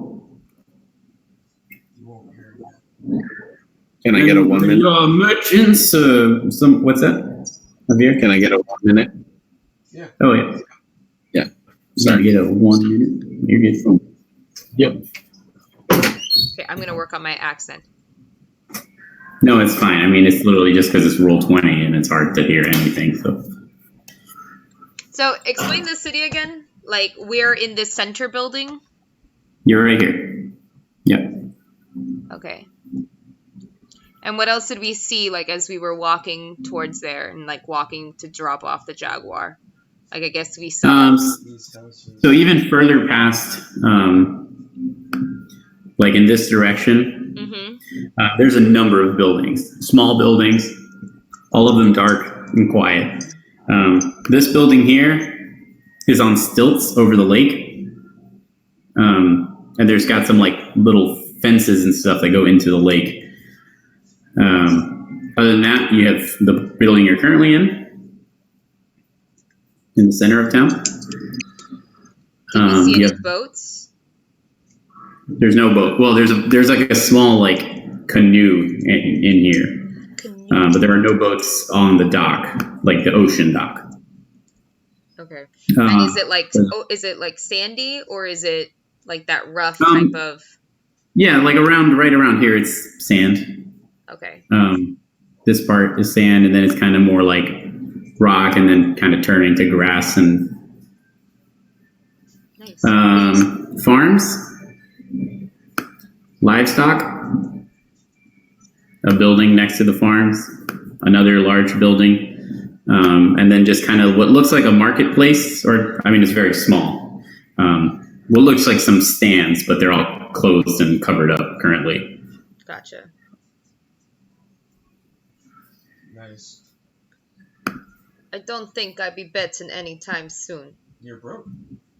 What are you betting with? Your parts? Yeah, that's exactly what I was gonna say. You're betting your parts? A wench has her ways. I'm traveling around with a little whore around here. I be a pirate. I do have marketing industry. What are you? What's wrong? Something. Aw, Casey's feeling like sad. I told her to come to a social distancing on Sunday.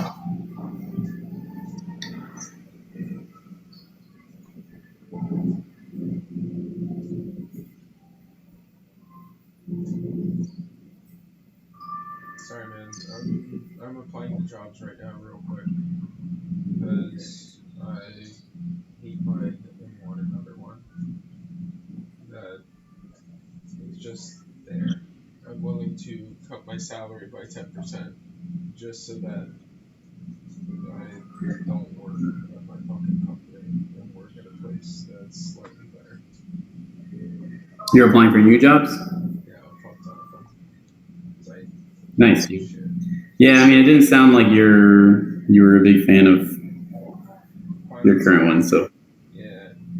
No, I'm not a big fan of my job.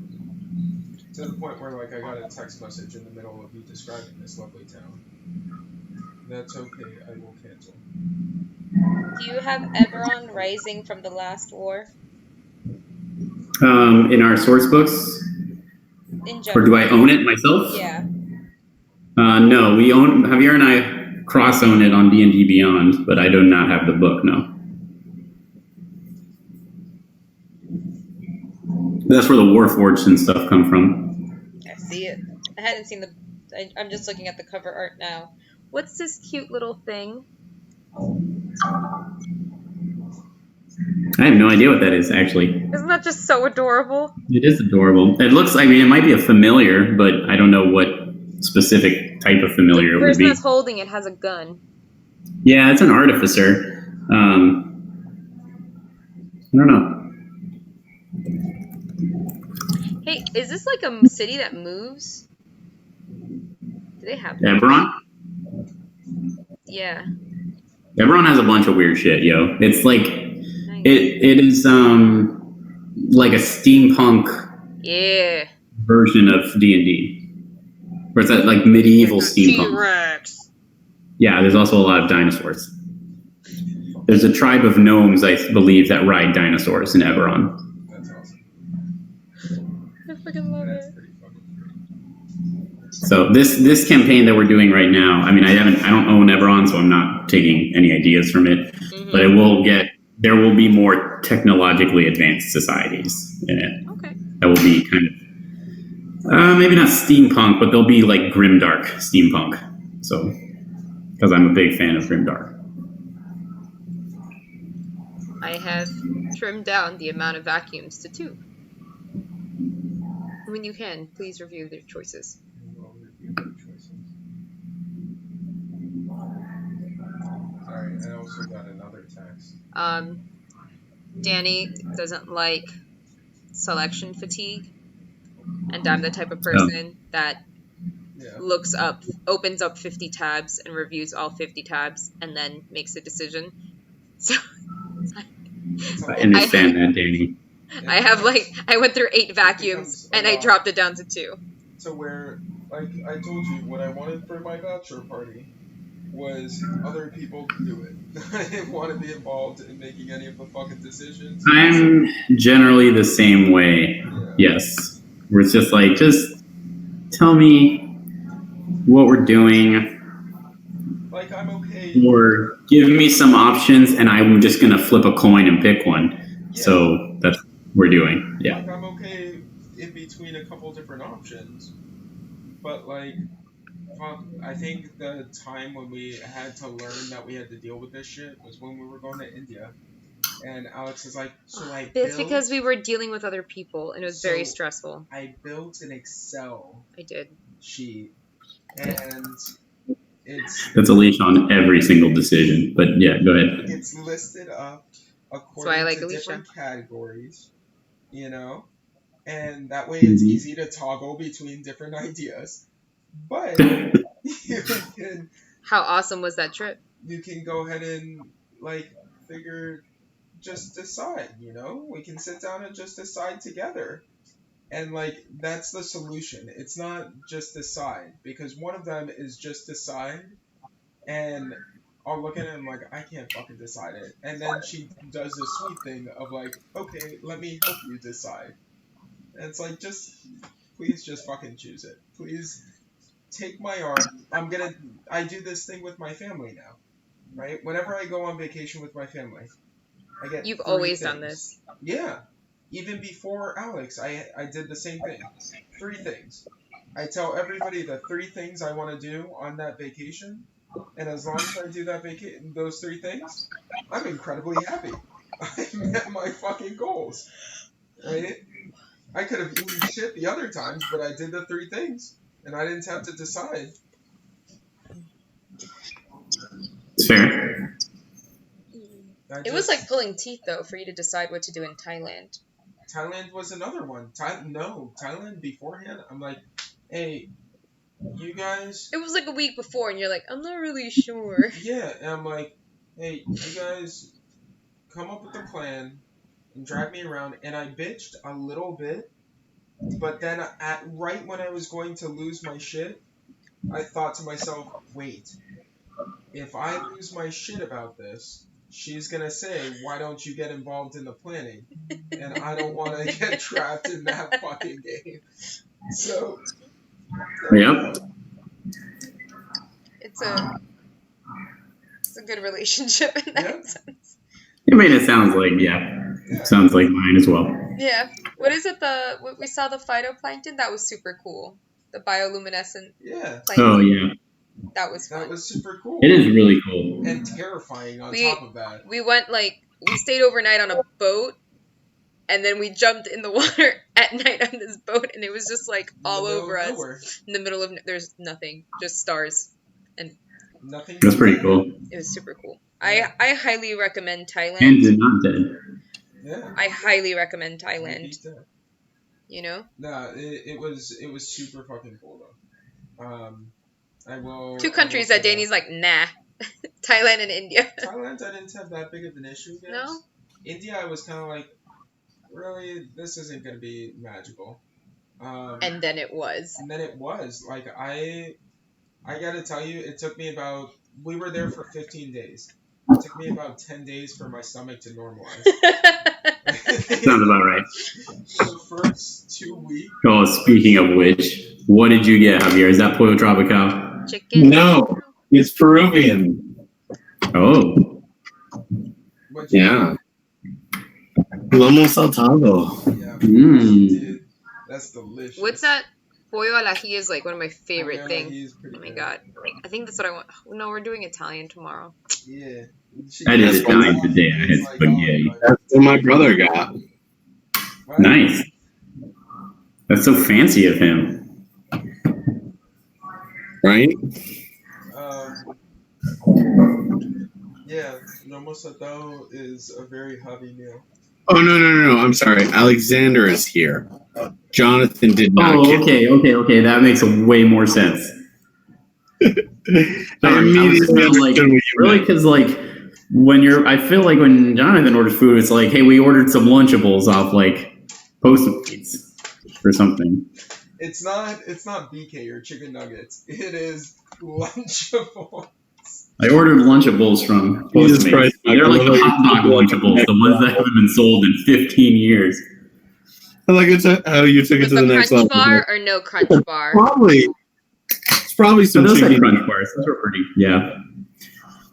Those, I mean, the Lunchable pizzas and the bologna ones were good, but I never got Lunchables. My mom's like, those are bullshit. You could just make your own fucking sandwich. I'm like, Mom, I like it. All the I never I had think, that. yeah, I think my parents had like the opposite mentality where it was just like at the beginning of the year, it was always like, man, we should make like healthy food and sandwiches for Mike. And then by like 3 weeks in, it was like, Take fuck a it, look I'm at not lunch. putting effort into this. You're just getting Lunchables all the fucking time. And everybody was jealous around you. Yep, everybody looked at your I was Lunchables totally like, fine with yeah, it. I had my Lunchables and my Pringles snack pack. Yeah, Mike was the I had coolest kid. Pringles snack pack. Yeah. I had Yeah, the silver and sandwiches red, and brother. Nicaraguan food. The days I brought Nicaraguan food, I was the weird Jew. That's literally it. So rough. I was not allowed to have Lunchables. You were my big fat Greek wedding. And Yes, you I were was having definitely moose my big caca. fat Greek wedding. She's eating moose caca. Ew.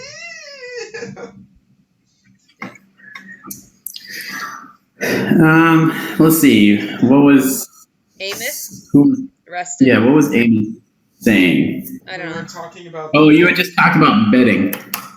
Yeah, Betting. we spoke about betting, but we were talking about the boat specifically. And then we asked you about Oh, boats. that's right. Amos was like, "Hey, so are you some kinds of merchants or sailors?" More like cargo. Passengers. More like Oh, I see. Unwilling. Yes. Just open. Ah, Fair. This is Farah. This On is tape. Farah. Welcome to her just saying exactly what she feels. so prisoners then, and he kind of like looks at Reston, or he sighs. Oh, were you bound for Iceland? Right on the nose. Well, I suppose things are better for you here then than they would have been over there. At the very least, you can remain free people. Well, we thank you for your hospitality. It's nice to not want to be sold. I'm certain it is. I thankfully do not know what that feels like. But please eat. If you have any questions, I'll probably be heading to bed soon, but I'm happy to answer whatever you may have to ask. And Reston, what about you? Well, I'll likely be here another maybe 15, 20 minutes, but I must get to bed because I'm sure April's probably not going to be very happy with me if I'm not up by sunrise to help her fish. Well, if there be any work that I can take on, Absolutely. We'd love to help out. I'd We appreciate it. appreciate your kindness. Well, you could probably ask some of the others. Not a very large town, so I don't really need or afford the help, but yeah, there's a farmer here, Mr. Jonah George. Again, a small farm, but Well, you may be able to ask the cat. What was his name? Reston. He's a Tabaxi, Amos. But he's like a cat person. Reston's. He is, yes. He's a merchant that comes down from Endenbath every few months. Sells odds and ends, basic equipment, that sort of thing. Typically brings a lad or two with him to do some mercenary work. So he may be able to set the three of you up if you're looking for that kind of work. Yes. Aye. Anything we could do to help people. We'll work for trade. Well, I mean, he's a nice enough fellow, a little bit shifty for me, but I suppose if that's the line of work you are more also involved in, then I'm sure you'd find him at the market tomorrow. It's just behind this building. He typically sleeps in the large building behind here. The town hall is what was meant to be, but we never really established a government, so but you'll generally find him there. What be his name? What is the lad's name? Reston. His name is Ink. He's pretty hard to miss. All white Tabaxi. Got some black splotches across his face and chest. And he's also really the only cat person around here. Thank you. You guys are very descriptive. Mr. Rayler, I don't mean to be rude, but do you know, looking both at Crawl and Fada, do you know of anyone that could take us back to Faerun? Oh, Faerun. That is quite a journey from here. Well, you would need to get back to the mainland. There's not a lot of larger ships passing through Windside, other than the ferry cargo vessel that comes between here and Endenbath.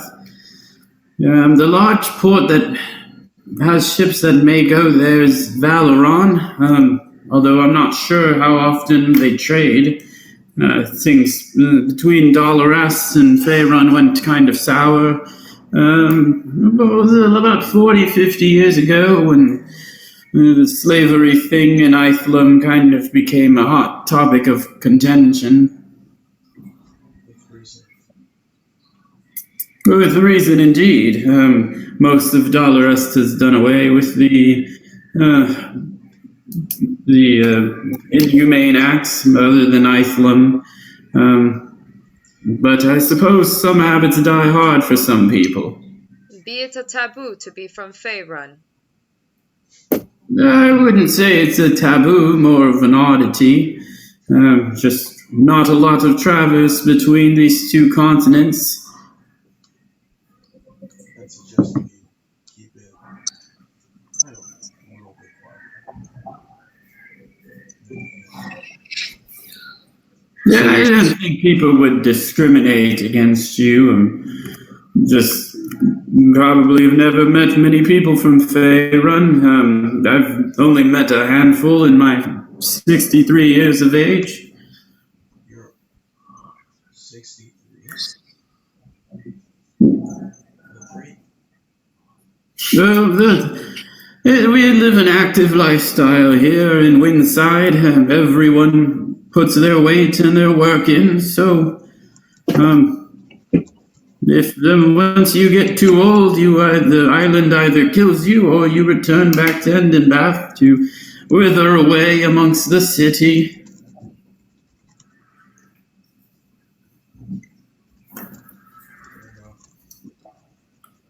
Well,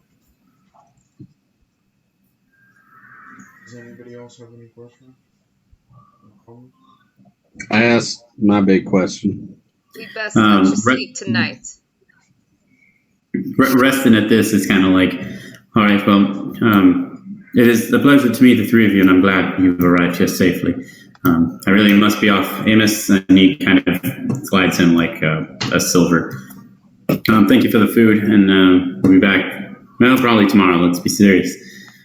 And good night to the three of you. And he slowly kind of makes his way out. Amos kind of leans back in his chair.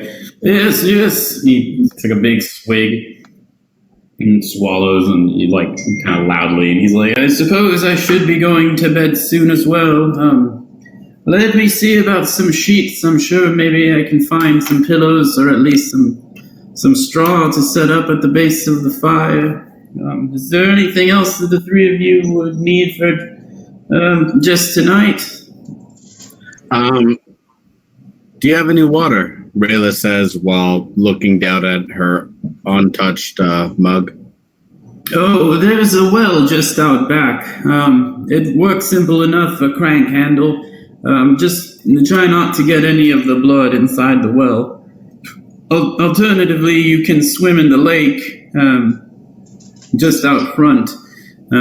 It's fairly self-contained. There's no weird creatures living in there, maybe some snakes or something, but it's mostly just Atrial's little fish farm, so...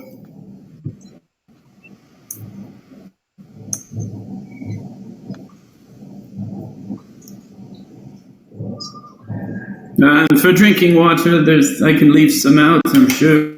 You three are likely very thirsty. It'd be past my bedtime. I'm for sleep. Thank you. It's past an old man's bedtime as well, young lady. We appreciate the kindness. Thank you. Feel free to call on us if you need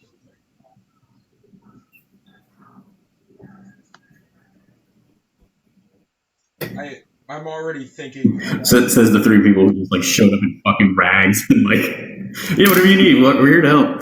Oh, very well, we'll chat tomorrow unless you need something else. I apologize if I wake you. I'm generally here around sunrise. I'm really the only cook in town, so most people will be here in the morning for breakfast. Is there anything specific you all like? I have some eggs, so we can roast some fish, or get maybe some boiled pork for breakfast. I would prefer pork, any form of meat. Whatever ye have. Yeah. You don't need to go out. Thinking about how we're not going to pay him. We're going to have to figure out a way to pay him. Javier, you're muted if you're... No, he's on work. Oh, okay. Oh, I gotcha. Yeah. Or not for call back. This life is a fucking nightmare.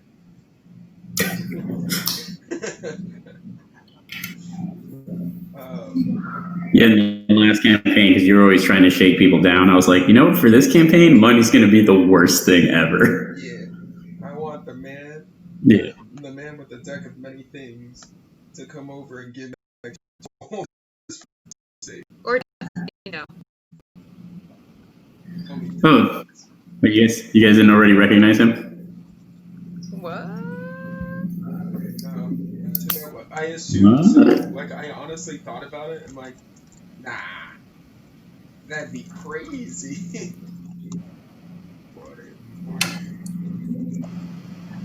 Remorping.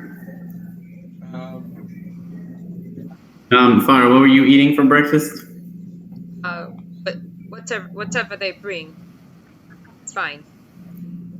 Whatever they bring. I mean, he cooks various things for the whole town, so it's one of those things that if he doesn't make it, you're not going to have it, so...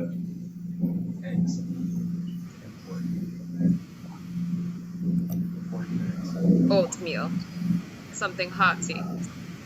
Hot. Doesn't have oatmeal. Okay. He offered you, he can do roasted cod, he can do boiled eggs, he can do bread and cheese, or boiled pork. That's what he offered you on the menu for tomorrow morning. Boiled eggs and some cod. Both, huh? Yeah. Okay. Get the poops real bad.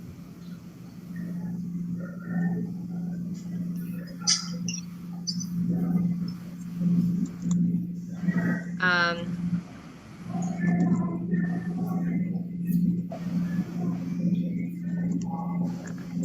I'll just assume that Ray was eating something similar.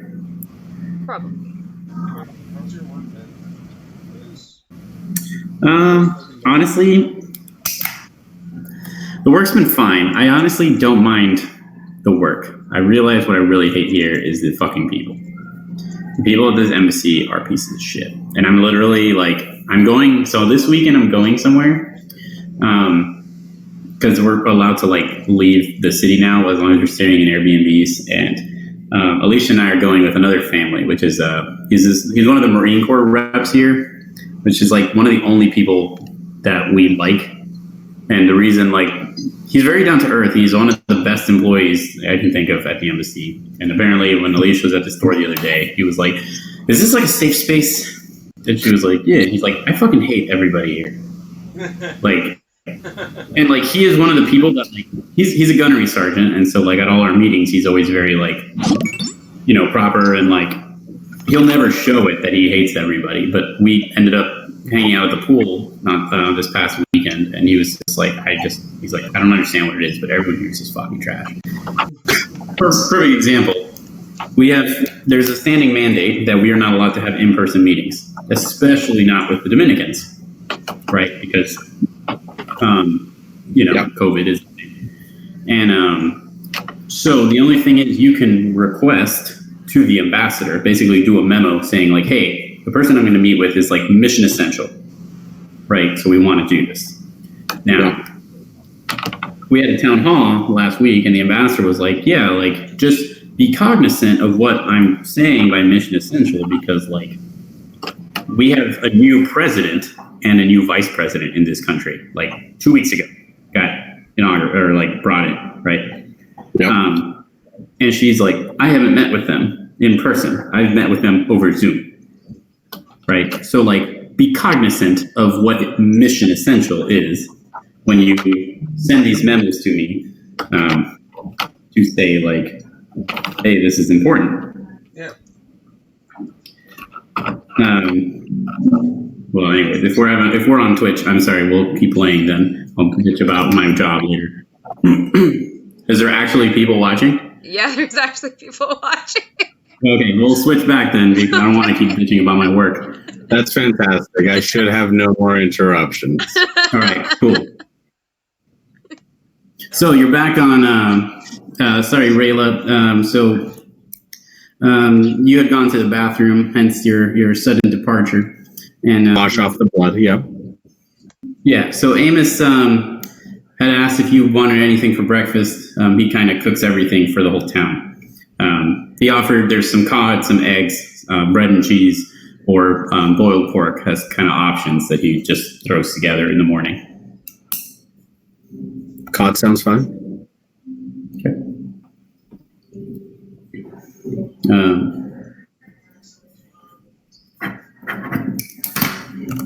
And then he went off to bed. So Yeah. Saying that he apologized that he'll probably be waking you guys up right around sunrise because he's going to start cooking, and then half the town will probably show up for breakfast. All right. All right. So after bringing you guys some sheets and some like straw pillows, placing them down on the ground next to the fire, bids you guys good night. Is there anything I can do before I retire for the evening? No, sir. No, thank you. You've been quite helpful. Very. No, all right. Well, we'll see you in the morning then. And he kind of, you see, he kind of goes upstairs, some kind of rickety, creaky stairs in the back. Yeah, so you guys slowly go to bed, fall asleep pretty easy. the circumstances of the last like 4 or 5 days of your life, which have been pretty. Actually, it's like 20 days of your lives have been pretty miserable.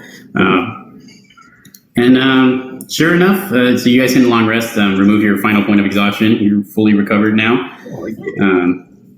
Yeah. Yeah. All you guys needed was some ale and bread, just like real life. Waking up to the sound of just some like bowls and plates clinking and stuff like that. The room is still fairly dark. The fire's died down a lot. It's a little bit cooler, but you could see like kind of through the windows, there's like bright light coming in. You can feel it kind of starting to warm up already. And behind the bar, you see Amos just slowly like prepping some eggs and bringing out some like fish and stuff. You can kind of smell just the kind of coals and the fire that he's starting up, and just the smell of like the fresh pork and cod and stuff that he's making. And seeing you guys kind of like sit up a little, he's like, "Oh, good morning. Did you all sleep all right?" Just go to the front counter and say you're everybody. Wonderfully. No. Let's be peaceful. Yeah.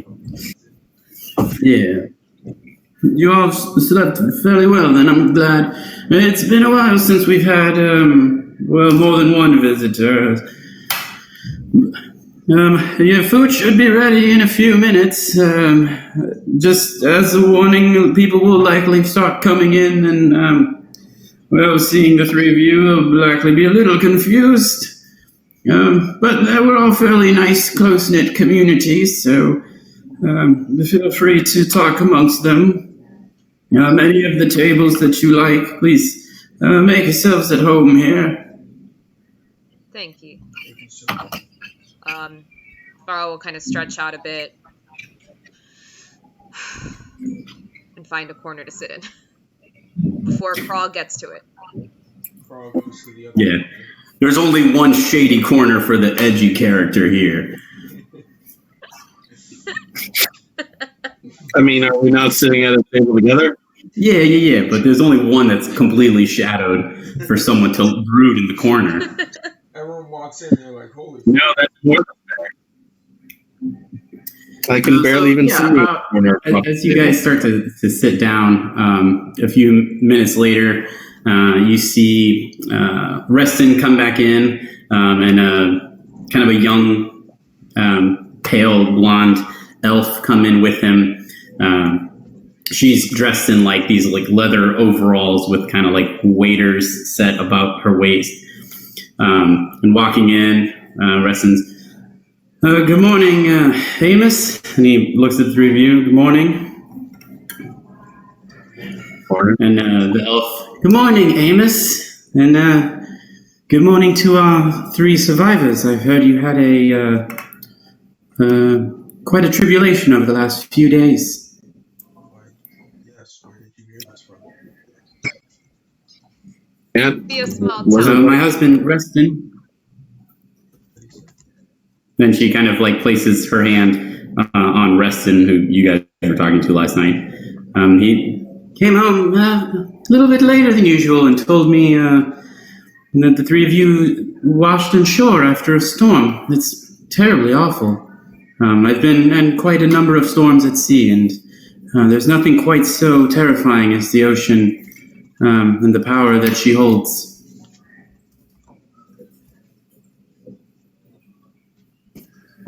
That's certainly true. Not pleasant, to say the least. Yeah, you guys slowed down a bit. I don't know if you're... Specifically, not a pleasant first trip at sea. I was not ready to be back on the ocean, but we're here now.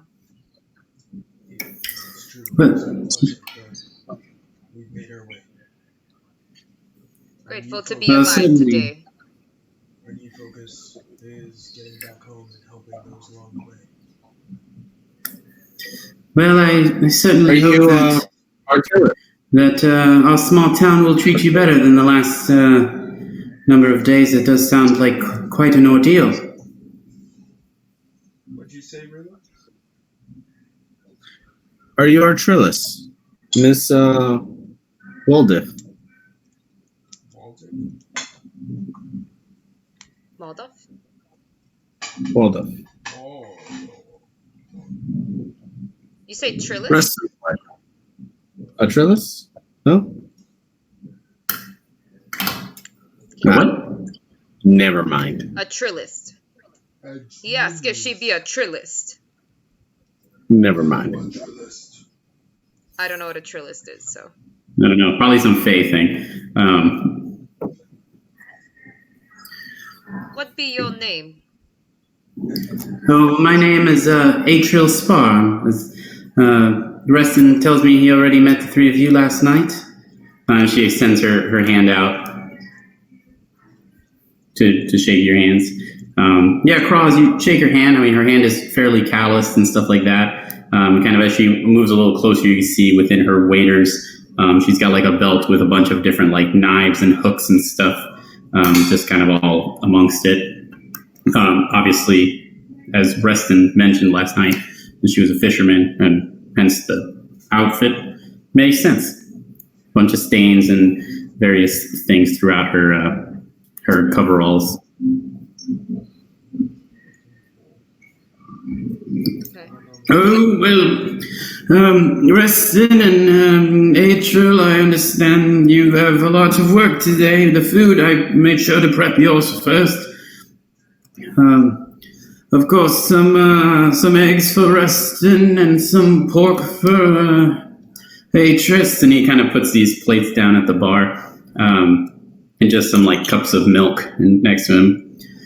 Atris kind of smiles. She's like, "Well, it has been a pleasure, and I certainly hope that you find some comfort in our hometown here, and whatever you're looking for or whatever you're hoping to do, you can accomplish soon." I be at your service. And Reston kind of smiles and gives like a little half wave before turning back with his wife and sitting at the bar. And, for the three of you, it'll be coming up next. Just give me a few minutes to finish. And sitting at the table, just he brings you guys some cups of fresh, like cooler water. And within a few minutes, he brings out your dishes, crawled some boiled pork, and for Fada, you chose the cod, correct? Or no, the Boiled eggs cod and eggs. Yeah. And then Viola, you got the cod. Yes. So he brings it out. Kind of the first warm food you're eating in about 20 days or so, just kind of hitting your nose as he like sets it in front, and it smells legitimately pretty good. You could certainly tell just from the products he has in the kitchen area and in front of you that it's all fairly fresh, and he's probably not going to win any awards, but it smells fairly appetizing after 20 days of not eating real food. Can I trouble you for some milk? It's been some time since I've had some. Yep. No trouble at all. We have plenty here, thanks to old Mr. George. And he goes and he has this like carafe that he pulls from beneath the bar, puts out 3 small cups and pours the milk in, and brings them over, sets them down on the table. You can kind of see the humidity like condensing around them. The milk is actually fairly cold as well. It's a pretty legitimate little business that old Amos is running.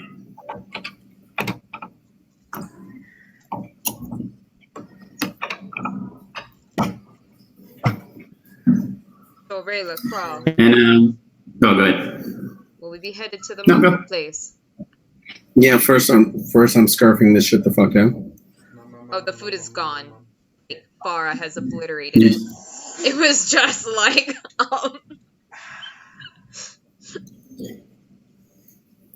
Rayla picks at it a little slower than Farah, just her Her humanity is showing. Kirby style. Kirby style sucks in the fish, pulls out the boat. You're saying fire. Just completely cartoon, and Crawl just unhinges his jaw, setting it beneath the table, and just. What was that movie? The new one that came out on Disney with the guy who eats dirt and it comes out of his butt. Crap. Artemis Fowl. Artemis Fowl. Artemis Fowl. Yeah. Can we not get into that? Yeah, so besides your cartoony breakfast, as you guys are kind of mid-scarfing it down, you do see a Tabaxi kind of in just kind of like leather armor, nothing super fancy or anything, but he comes in just kind of this, Reston described it pretty well, white fur. He's got kind of like a black line that comes down, and so this entire top left side of his face is all just black fur, and this side is white, and then the rest of his arms and legs and stuff are white. And he comes in and looks at the three of you with kind of with interest, gives a smile and just a small wave and a nod. And he goes and he sits at the bar. And good morning, Amos. Hey, good morning, sir. How did you find the last couple of days here? It has been very pleasurable. Thank you for your hospitality as always. And Amos kind of bringing out some fish for him. Oh, well, it's always good to have you. We certainly appreciate the goods that you provide, as well as the various services that your men do. In fact, we had some newcomers last night, and he kind of just gestures to the back of the corner, the shadows where you guys are sitting and brooding. Of us. They claim to be adventurers as well, and maybe I told them that perhaps you would have some work for them. At this, the Tabaxi kind of turns and looks back, again, just kind of giving the same look of interest and half smile at you guys, and then he turns back to Amos. And perhaps Inc. will have need of their services, but that is something we can discuss after breakfast, Sir Amos. Yeah, of course, I don't really think they're going anywhere if they're not in a really good condition. I don't really have much on them. Then he kind of just,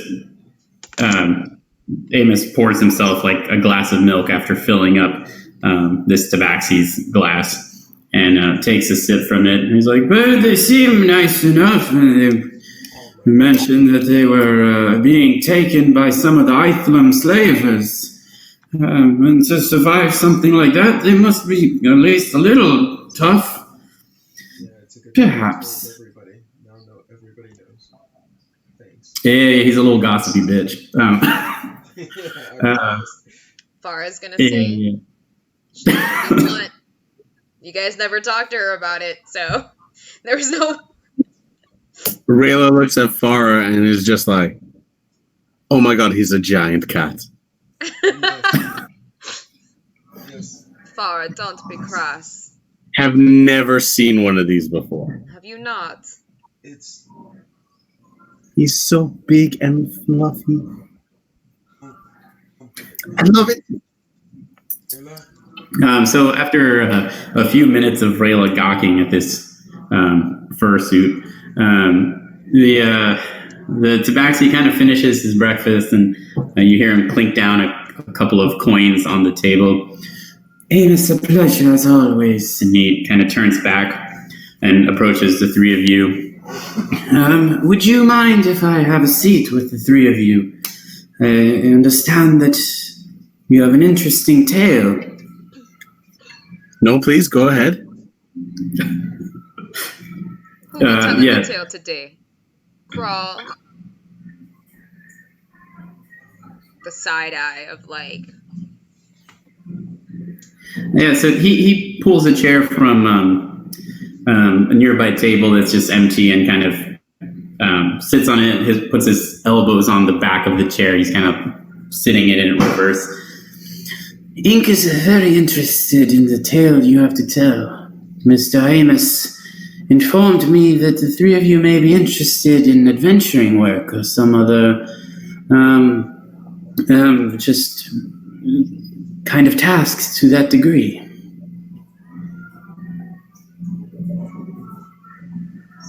Well, yes, I think we've put ourselves in Amos's debt enough. Should start looking for work. Yes, no doubt. He is very polite, but Ink believes that his generosity is somewhat short. Always willing to help someone in distress, but he is a businessman, a good one at that, making a place like this last for so long. But if you are interested in adventure work, then Ink may have the sort of work that you are looking for. Aye, adventuring. My heart misses a scimitar. As Ink sees that you do not have equipment with you, if this is correct observation that Ink has made. Not yet. We have That's correct. some other abilities. We were able to fight off a few jaguars on the way. Ah, yes. Many jaguars in the Whispering Isles, just outside Windside. Hence the palisade wall, various creatures. Jaguars, the least of concerns, of course, but the various others, the various creatures that live in the caves, the veil cats, do provide very difficult living upon these islands. And while Ink does not doubt your abilities, Ink does have a good amount of equipment that he is willing to sell if you are looking to purchase. I can't think we have much on us. Happy to work for trade for some materials.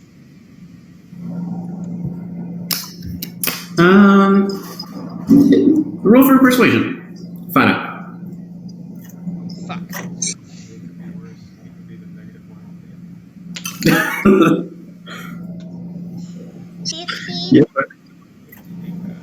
15? 15? Well, so it's not a disadvantage anymore. That would have been bad. It's not a disadvantage. He kind of leans a little bit back in the chair, his arm still resting on the back of it, and he looks at the three of you. It's kind of like the cat-like pupils kind of flickering back and forth between all three of you. Then he gives this kind of like toothy grin. You can see the canines and the sharp teeth and stuff, and he smiles. You know, Ink does not normally do this, but the three of you, Ink is willing to make investment. If my understanding is true, that you were slaves aboard a ship headed for Iceland, survived the shipwreck, arrived on the beaches of the Whispering Isles, and survived with no equipment all the way to Windside, then either you are very skilled individuals or you are very lucky individuals. But regardless of luck or skill, the same purposes make Ink money, and Ink is willing to invest if you are willing to assess Ink. As long as it's for a noble cause. As long as it's Anybody in Windside, Ink is favorite member of traveling mercenary company. I assist the whole town very, very many times. We come by, assist them in all sorts of removing jaguars, scaring veil cats away, fighting some of the Grimlock creatures, expanding the palisade. Whatever the town needs, Ink provides, because Ink loves the town of Windside. Aye, it seems to be a nice town. What were you thinking? Well, every time Ink comes to Windside, generally once a year or so, brings some people to do work for the good citizens here. Ink also brings good amount of supplies, weapons, armor, various tools needed by the people who live here. Ink is a lifeline in such way. Inc. currently still has a good amount of weapons and supplies. If you are interested in perhaps browsing his wares, Inc. can provide them to you free of charge, provided that you work on behalf of Inc. Inc. therefore collects a good amount of the money that you work for with some interest to provide for your equipment. You are provided with the opportunity to assist these kind folk who have helped you. And, well, if Inc.'s hunch is correct that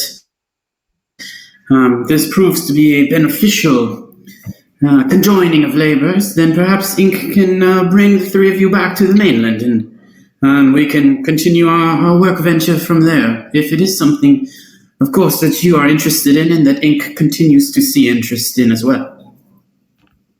How long would we have to work for you? Well, Inc. is providing you with equipment, however long it takes to pay off this equipment with the marginal interest, 5-10%. We can hash out the details once you've selected your equipment.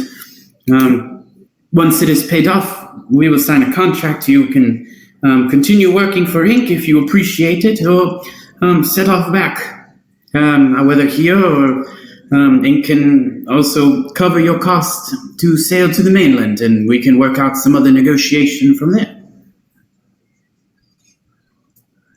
I see this reasonable. Inc. Would you be okay to give us a minute to discuss? Of course, Inc. is here for a number of weeks. We have nowhere to go. The ferry will not return for a good amount of days. Even Mr. Magooby's boat is not here. Inc. cannot leave Ireland. Not with Mr. Magooby's boat. Without Mr. Magooby's boat. This Inc. kind of stands up. However long you need, he says, kind of just putting his hand on the table with a smile. And it's back. Mr. Amos, Inc. thanks you again for your breakfast. As always, he kind of starts heading towards the door. I will be by market if you are interested in Inc.'s wares. And he kind of steps out. As he opens the door, you kind of feel this blast of heat coming in from outside, and it is like really like stupid bright outside.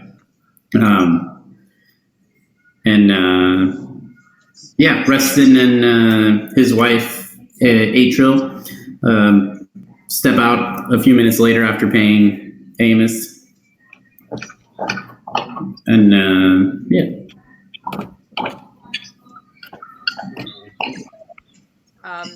I look over to Rayla and Carl, and I'm just like, what do you think of the offer? Well, we're already in debt. It's bold to be binding ourselves to so many masters, especially when we don't know how long we'll be working for them. That's the largest issue I have. I think we need to understand the details of this interest. Precisely. He seemed trustworthy, but I'm not too good at treating that type of thing. Well, if I may chime in, I have known him for a number of... Yeah, you guys are just talking in this bar. Amos is a gossipy bitch. He's listening in on you guys, obviously. Great. Amos, gossipy bitch. Great. Yeah. I have... So, we did not realize you were listening. Hi. Oh, I'm sorry. It's, he kind of just points. The acoustics in here are fairly good, and I am just standing here with nothing to do. I apologize. I did not intend to eavesdrop. I just don't really have anywhere else to go. Oh, this be your home. I feel like okay. Amos sounds older in every conversation. I apologize. He just gets older and older. You went from 63 to 93 overnight. I literally see him aging before me. Yeah. Larissa, aged 8 years. Yes, immediately. So he's like, hey, I have known the Tabaxi for a number of years. He is a strange fellow, especially in his mannerisms and such, but he has always done good for the town. For what it's worth, from an old man's perspective, I don't believe he would try and harm you in any way. He is not from Iceland as well, if your concern is slavery. I'm not quite sure where he's from, but he's never made an indication to be on the more pro-slavery side.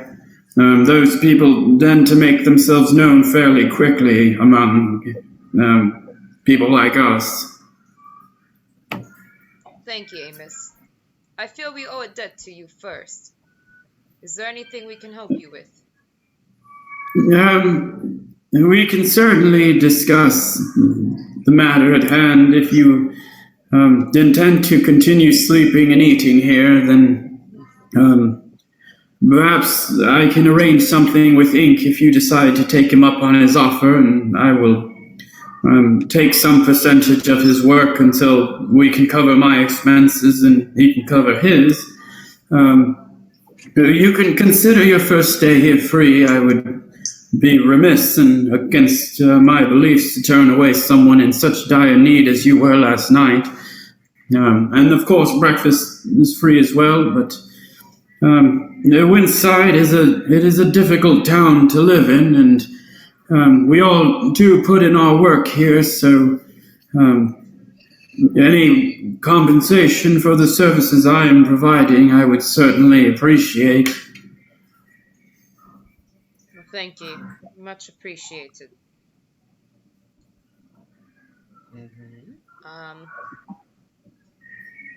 And thank you for the feedback regarding that ink.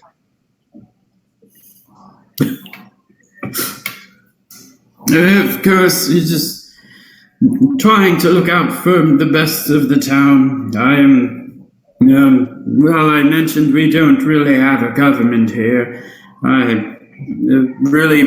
Everyone comes to the Copper Hog at some point during the day for something, so I'm really almost like the father to this town. I feel fairly responsible for what happens here.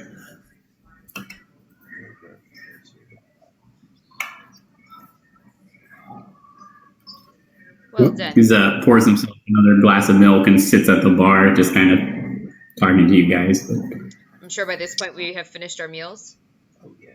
I would imagine so, yeah. Okay. We scored our meals.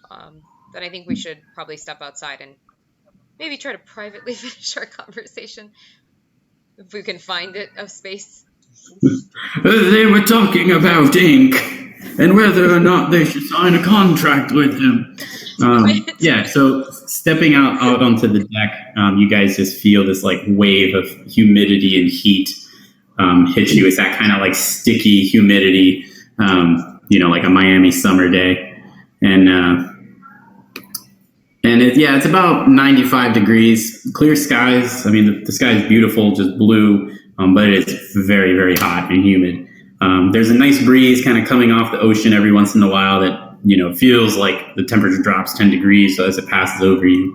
And other than that, you kind of smell like all these tropical plants and this kind of sweet smell and perfume of like flowers and stuff wafting from the jungle. And that kind of gets intermixed with the smell of like fish and livestock that are amongst the town. But overall, you see a couple of people walking around, a couple of like canoes and stuff out on this lake here. And then you see one person out on the farms and one person tending to some goats. Some people over by the crates kind of breaking them open and just kind of taking supplies towards the Copper Hog or towards the farm or towards the fish farm. Where would you like to go? We'd like to explore. I will label at least the Copper Hog for you guys, so you have it there. Cool. Is there anybody down this area? There's a couple dock workers.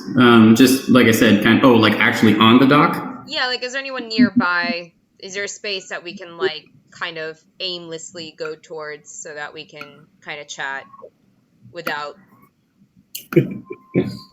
Everyone. I mean, you can certainly go onto the docks, like to the end of the docks, and no one will be able to overhear you, most likely.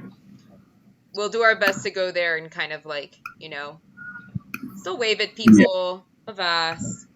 Avast. You know. Avast. Avast. Avast.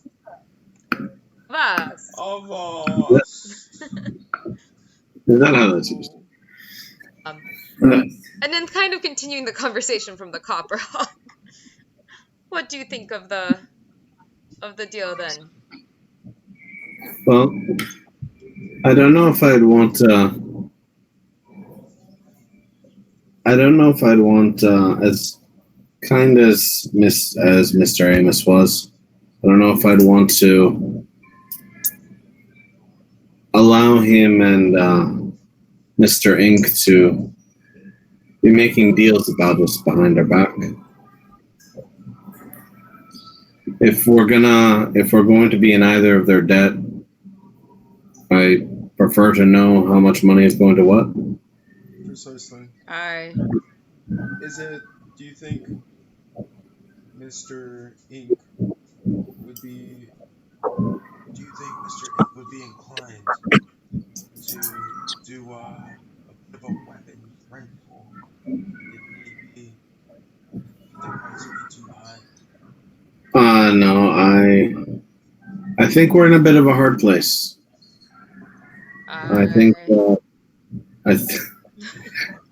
I think the situation we're in calls for a bit of drudgery and a bit of drudgery and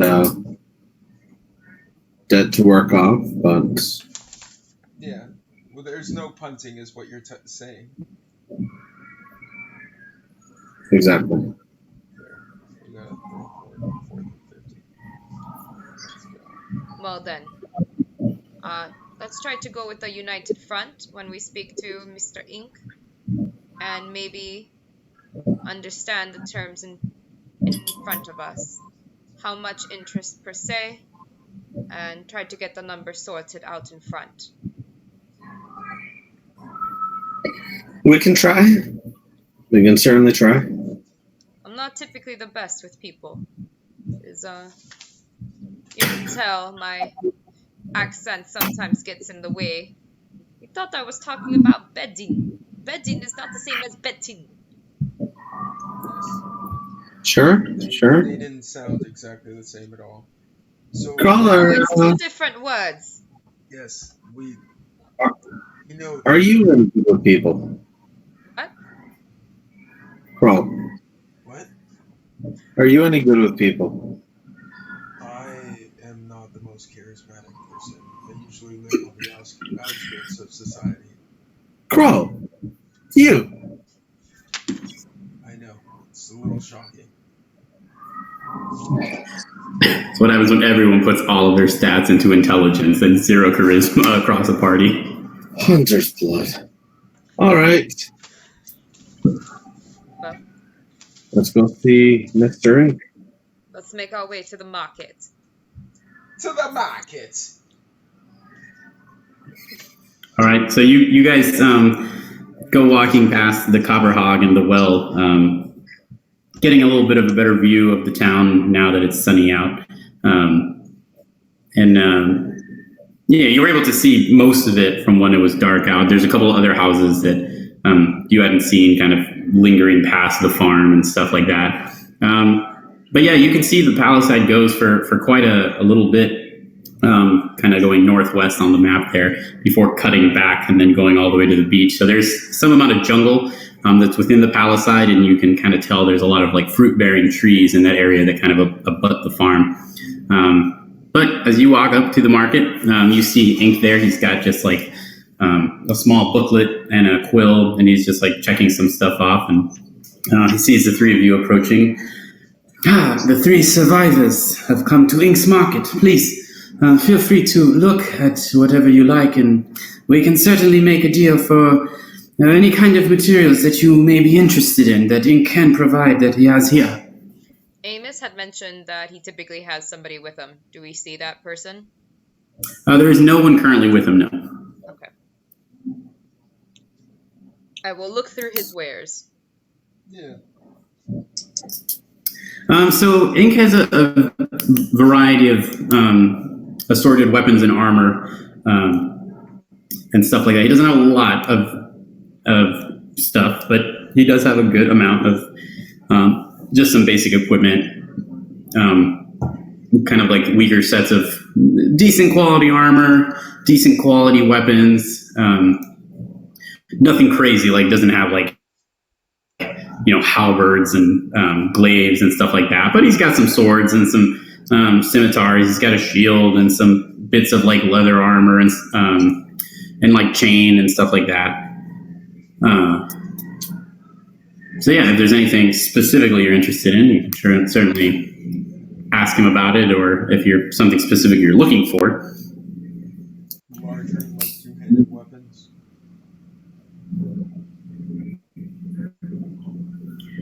A two-handed weapon? Yeah. Yeah, that's what he Yeah, said. Ink. Let me check. And he kind of goes behind some crates and stuff like that. You are quite large. Ink will search to see. He kind of pulls out like a long stick. He's like, a quarterstaff, but Ink does not believe this is what you are looking for. You seem more of the strong type than the quick, because Ink has eye for such things.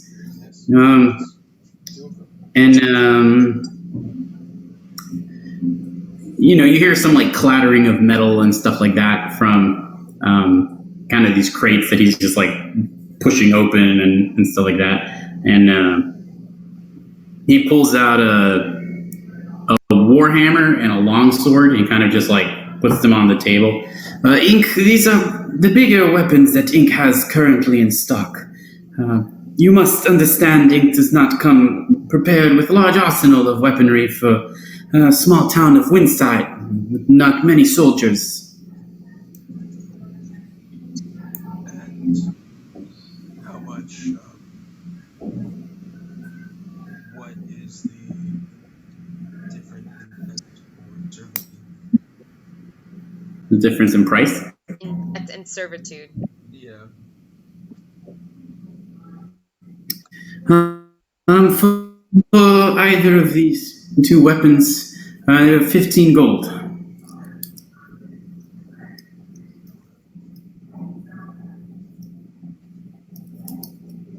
My team and I will be planning out the purchase. One. Aren't we? No. I see. So you are interested in Ink's offer. Perhaps before you browse more, you would like to hear Ink's full offer to the three of you. Ink was concerned of people in the bar perhaps trying to take same offer that Ink does not provide willingly to many. Correct. We're interested in the offer, but we're definitely worried in the amount of time we'd like to hash out some details. Ink understands. Ink is a shrewd businessman, and Ink can see that the three of you are as well. Please, we have a seat. He points at just some crates that are kind of sitting next to his stall. He sits on one cross-legged. Ink can sell these various items to you for their associated cost, and you can work off these costs for missions that Ink sees value in for Windside. In addition, any money that you may find on your adventures, you can keep or, of course, provide to Ink to assist in paying off these debts. Ink will add very minimal interest fee. Maybe we can certainly negotiate. Ink was thinking 10% lower than the typical interest of 15%.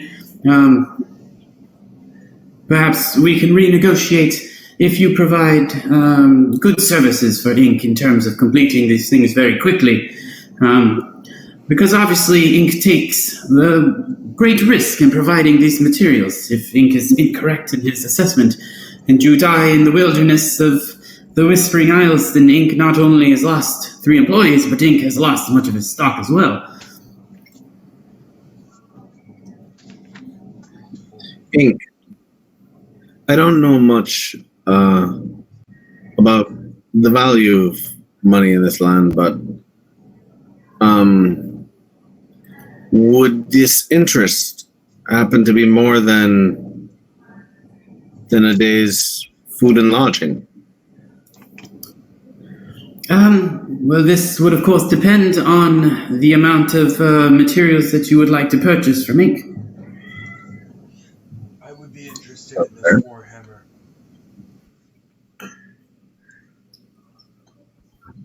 We can, Ink will tell you this. Pick out all the items you are interested in. Ink will tally the total. And from there, calculate interest accrued, as well as Ink will speak to Amos. Try and maybe negotiate better deals so that you can stay there and eat food as you are working for Ink. Once the total is compiled, Ink will provide you with a ledger and a contract, and if you are perhaps uncertain, you can return various items to Ink instead of purchasing them, and that way you can establish an outstanding balance that you are comfortable with. That sounds like a fair deal. I appreciate your forthcomingness. Ink is honest businessman. That is best way to do business in Dolerast. If you earn your money in unethical ways, then you will get what is coming to you at some point. This is what Ink believes. Mr. Ink, do you happen to have a book? Ink has various books for sale. Are you interested in novels or tomes or perhaps history books? I'm looking for a spell book. I've been detached from mine. Yeah, Ink understands the importance of spell books, and therefore you must be a wizard. And Ink has met many wizards before. Ink believes that he may have a spell book, and he kind of hops up from his cross-legged sitting on a crate, and goes and he pulls out this box that's just full of books, and he kind of like flips through them, and he pulls out one. Ink came across this one not too long ago. Was sold to him by an apprentice wizard who was quitting the trade. I do not know much about spells, but perhaps it may interest you. And he kind of just hands it over to you. Take a look through. So that one has a number of first level spells and cantrips. Yep. It's a little light, but I suppose it's better than nothing. Well, magic is very powerful. Ink understands, has no control himself over such things, but many adventurers are made substantially better by having such powers. And do you happen to have a short sword? I believe I have, or Ink has one short sword, yes.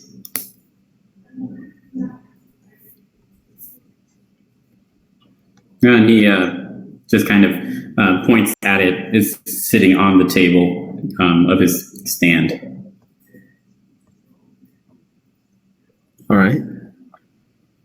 Unless, Rayla, you happen to need it. Sorry, Farah. Farah. I'm not quite sure as yet. My sword of choice is typically, or my weapon of choice is typically a scimitar. But I'm thinking in this case I might go for a quarterstaff, or maybe a mace of some kind. Well, Ink has a variety of basic wares. You can certainly, if you are interested in a scimitar, Ink does have one. It is of nicer construction, a little more costly than the others. However, if you are interested in a mace, or perhaps a quarterstaff, Ink has them available as well.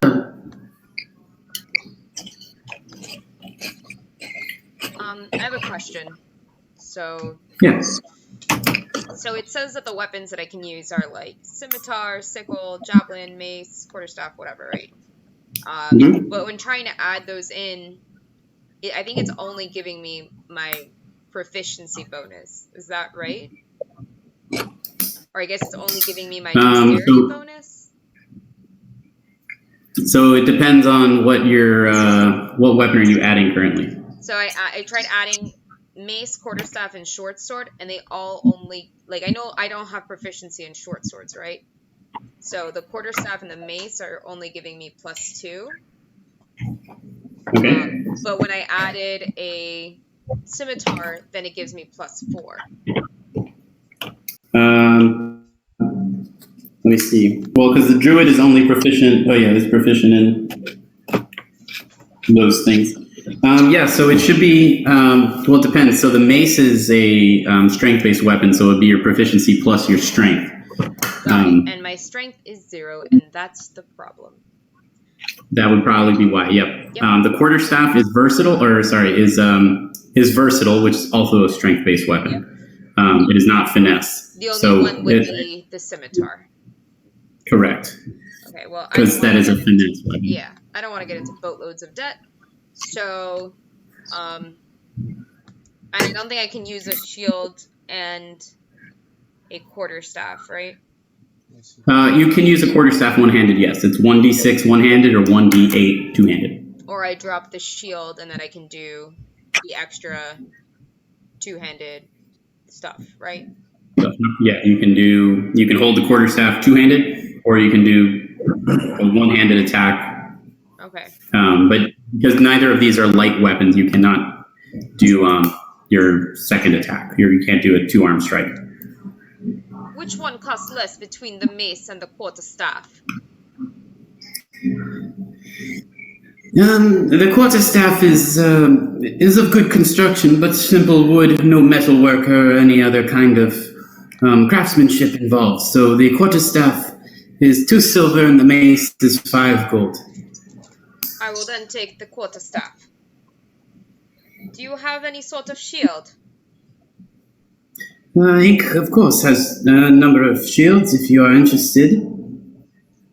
A very basic shield will do for me.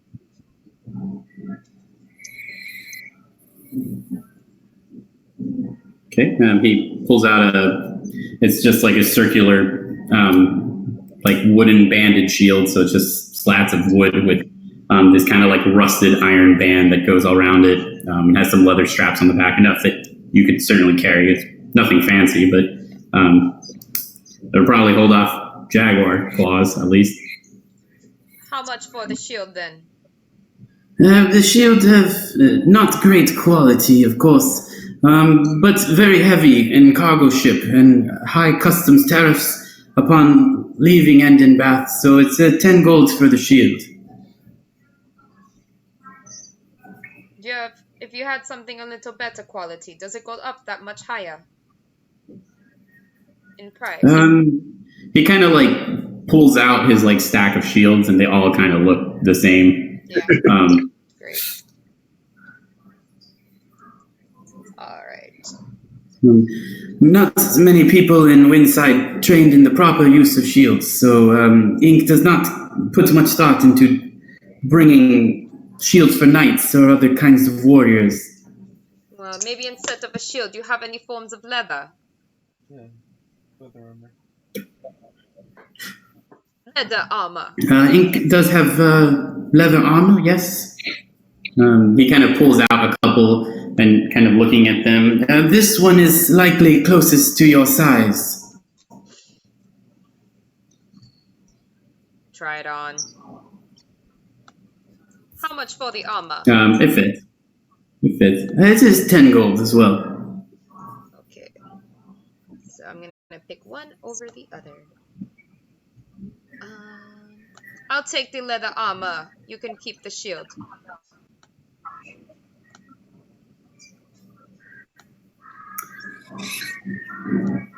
Could I interest any armor or shield for you, myself, for the... Oh, the sir? No, I think I'll be fine for now. Perhaps later, but we'll get used to what's in this book, and I'll make use of that short sword. I would be interested in some Of course. Of course, Ink assesses you are strong. Perhaps a set of chainmail or a chain shirt, perhaps something more heavy duty to complement the warhammer of very big, strong man. which would be wonderful. I worry of the price. Of course, good craftsmanship goes into the development of these materials. The chain shirt is, of course, not a full set. There's 50 gold, but the full set for chainmail will run about, I think in most markets, 80 gold or so, but Ink will provide discount for 75. Of course, since you are purchasing and agreeing to work with him. And of leather armor. Ink,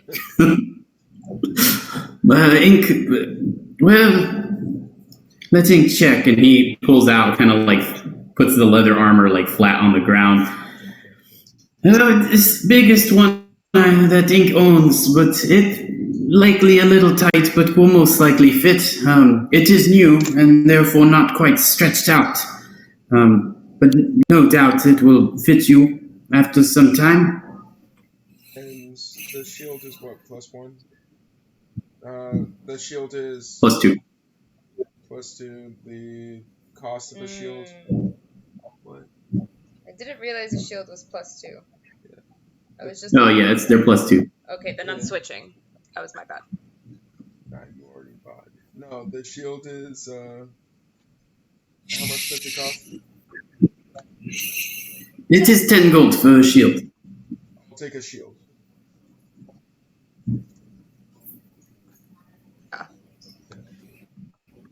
We can always come back and buy more, huh? When we're well. Of course, Ink will be here for a good amount of time. And we can always develop new contract or a new invoice upon any future purchase. So what's the job then? And let me look through a list and ensure that Ink has various items correct. For Miss Farah, we have leather armor. I actually traded for the shield. I realized that, Okay, might you do will better. take this shield. Ink understands, of course. So we have a shield for Miss Farah as well as a quarterstaff. And is that correct?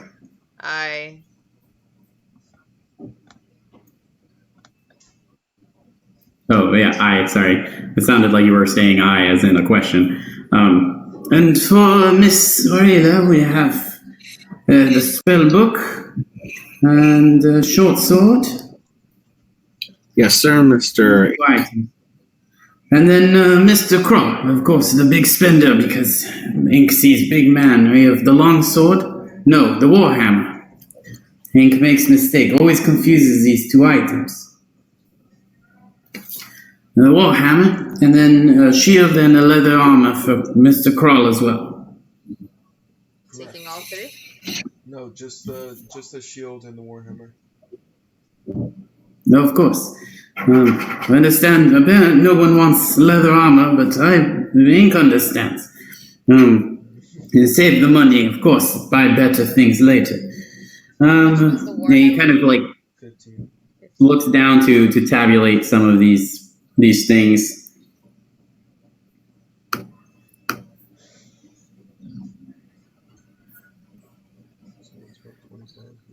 And so the total of all of these items is 60 gold and 2 silver.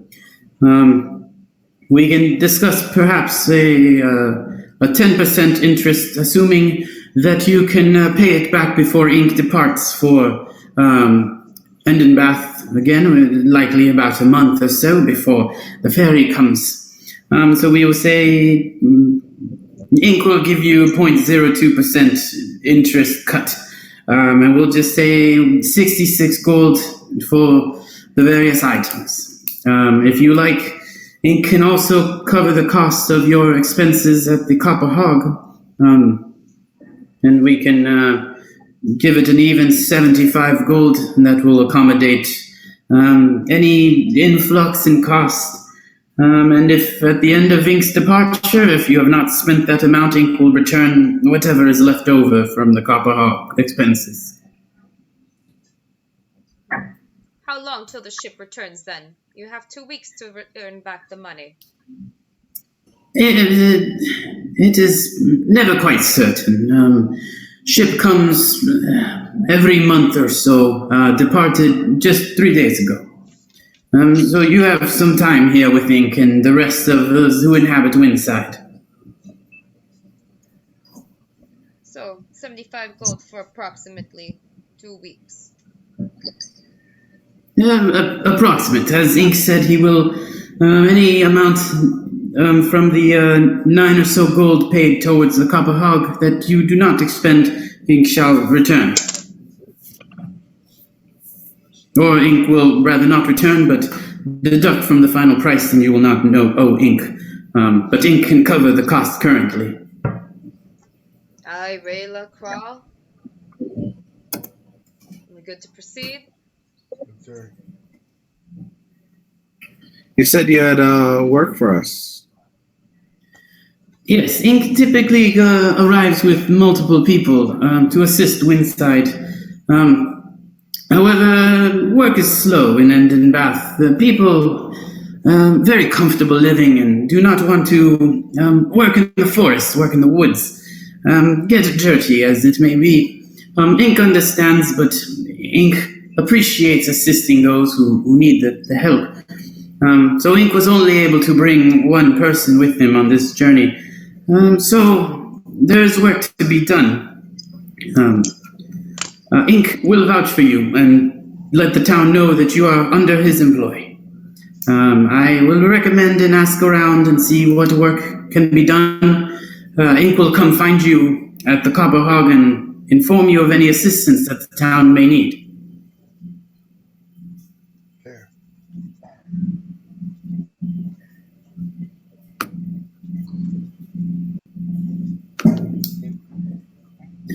He extends his little, cat paw to shake your guys' hands. I suppose we can make this deal, providing that you do provide us with the work. Of course, Ink will not make any money if Ink does not provide you with work. It is in Ink's best interest, as well as the three of yours, that Ink finds you good, solid work that pays well. We can make money together. To making the booty. And I shake. His little paw. Yeah, do I feel the toe beans? Yeah, he's got little toe beans, and it's very soft fur. Nice. Or has probably met 1 or 2 Tabaxi on the water, but it's still not really touched them, so. Just adorable. Hello. Shakes his hand. Paw. Oh, Shakes the Shakes the paw. So for today, no work then? Is that what I gathered? Yeah, well, Ink will go ask now. He can come find you at Copper Hog, and there is always work to be done. We are on Tropical Island. Untold dangers abound. Very small town, very few people. Need good adventurers like you to eliminate problems. Think you're okay if we go and try to seek work out with some of the farm hands? See if we can provide some assistance until you get to some work? You can certainly ask. Okay. That's Ink's way of being you can certainly try. Well, our money for now is your money.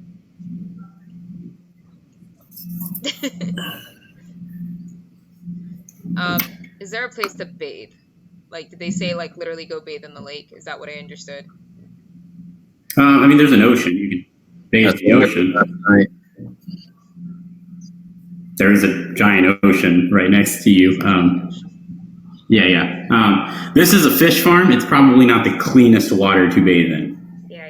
I mean, it is a big lake, but you can see people out in canoes just kind of like pulling nets and building like basically like fish pens and stuff like that. And that is where most of the copperhog's fish comes from. So it's kind of a brackish water lake. A lot of fish.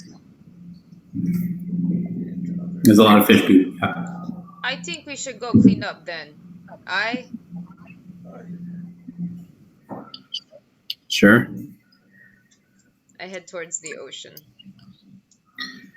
Yeah, after your conversation, it took about an hour getting all that, trying things on. Yeah. You know, we put out some contracts and had you guys sign them. Just articulating the deals, and it was all above board. Headed back towards the ocean, most of the people who were working on the dock, unloading the crates and stuff, are gone, and all the crates kind of just broken down and stacked into like piles right alongside the docks.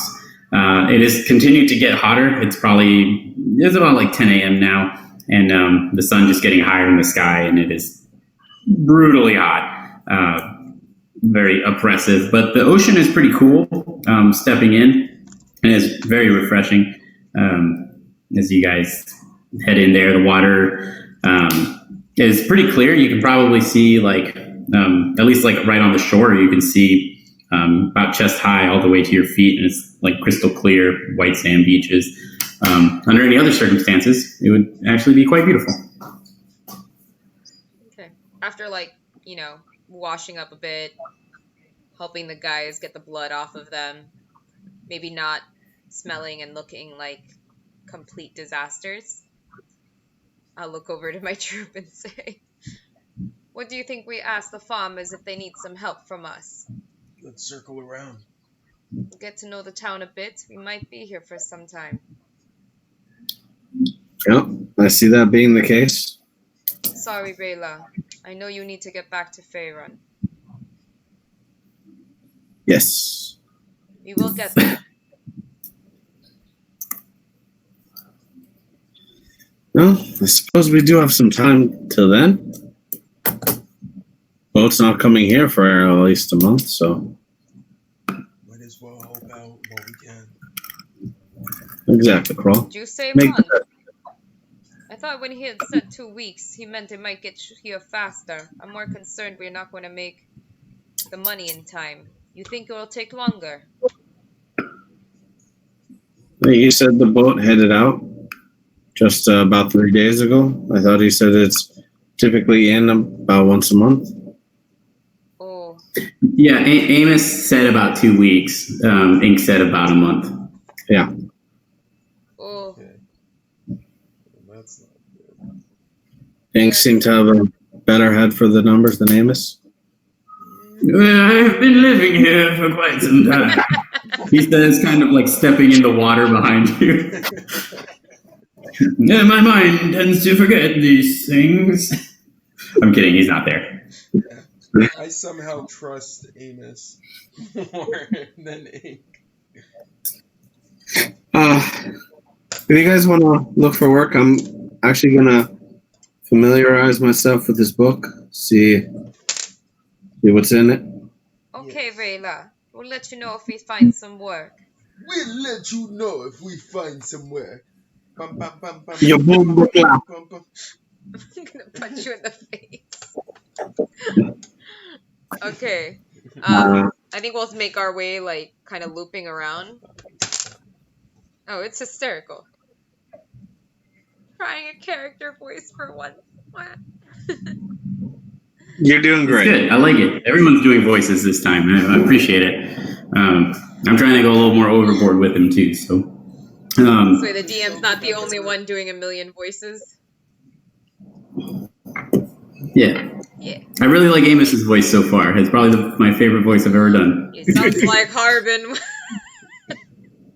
He sounds Nope. like a less douchey Harbin Wester. No, what's No, that old guy? Well, you're thinking of my Harbin Wester, not Michael's Harbin Wester. I'm thinking Yeah. of Javi's Harbin, not Mike's, exactly. Sorry, I guess I combined the two. Okay. So you guys are headed to the farm? Yeah. House? So yeah, as you're walking towards the farmhouse, you do see one singular person kind of out in the field working, just tending to some crops, and then there's like a younger girl tending to some of the livestock within some pens. Coming up to this this kind of like long wooden building with a thatch roof. It's got some barrels and some like haystacks and typical like feed stuff. So just some seeds. You see some kind of chickens just like roaming around the front. And you guys walk up. There's a small set of 2 stairs going up to a wooden door. I run to catch up. I can. Raylo just running across the town. Hello. Oh, Raylo, you remembered we're not good with people, so you decided to join us. No, I just figured I can be reading this later. Okay, then. Is there a door to knock on? There is, yeah. It's like 2 steps up to a wooden door. Okay, so. Yeah, after about like 10, 15 seconds, nobody comes to the door. You don't hear anything coming from inside the house either. But you do hear a voice kind of shout, "Hey, if you're trying to talk to old Mr. George, he's out in the field." Oh, why, thank you. Of course, you see it's the girl who was kind of tending to the animals. She's just throwing some like seeds down for the chickens that are all like now just kind of like coming out of the woodwork, running at her to eat some of these seeds. Go to Mr. George. Go after Mr. Okay. George. Yeah, so she kind of pointed you in the direction of the guy who was out in the field just kind of tending to some of the crops. He's bent over just some like lettuce and stuff, and he's kind of just digging some small holes around it.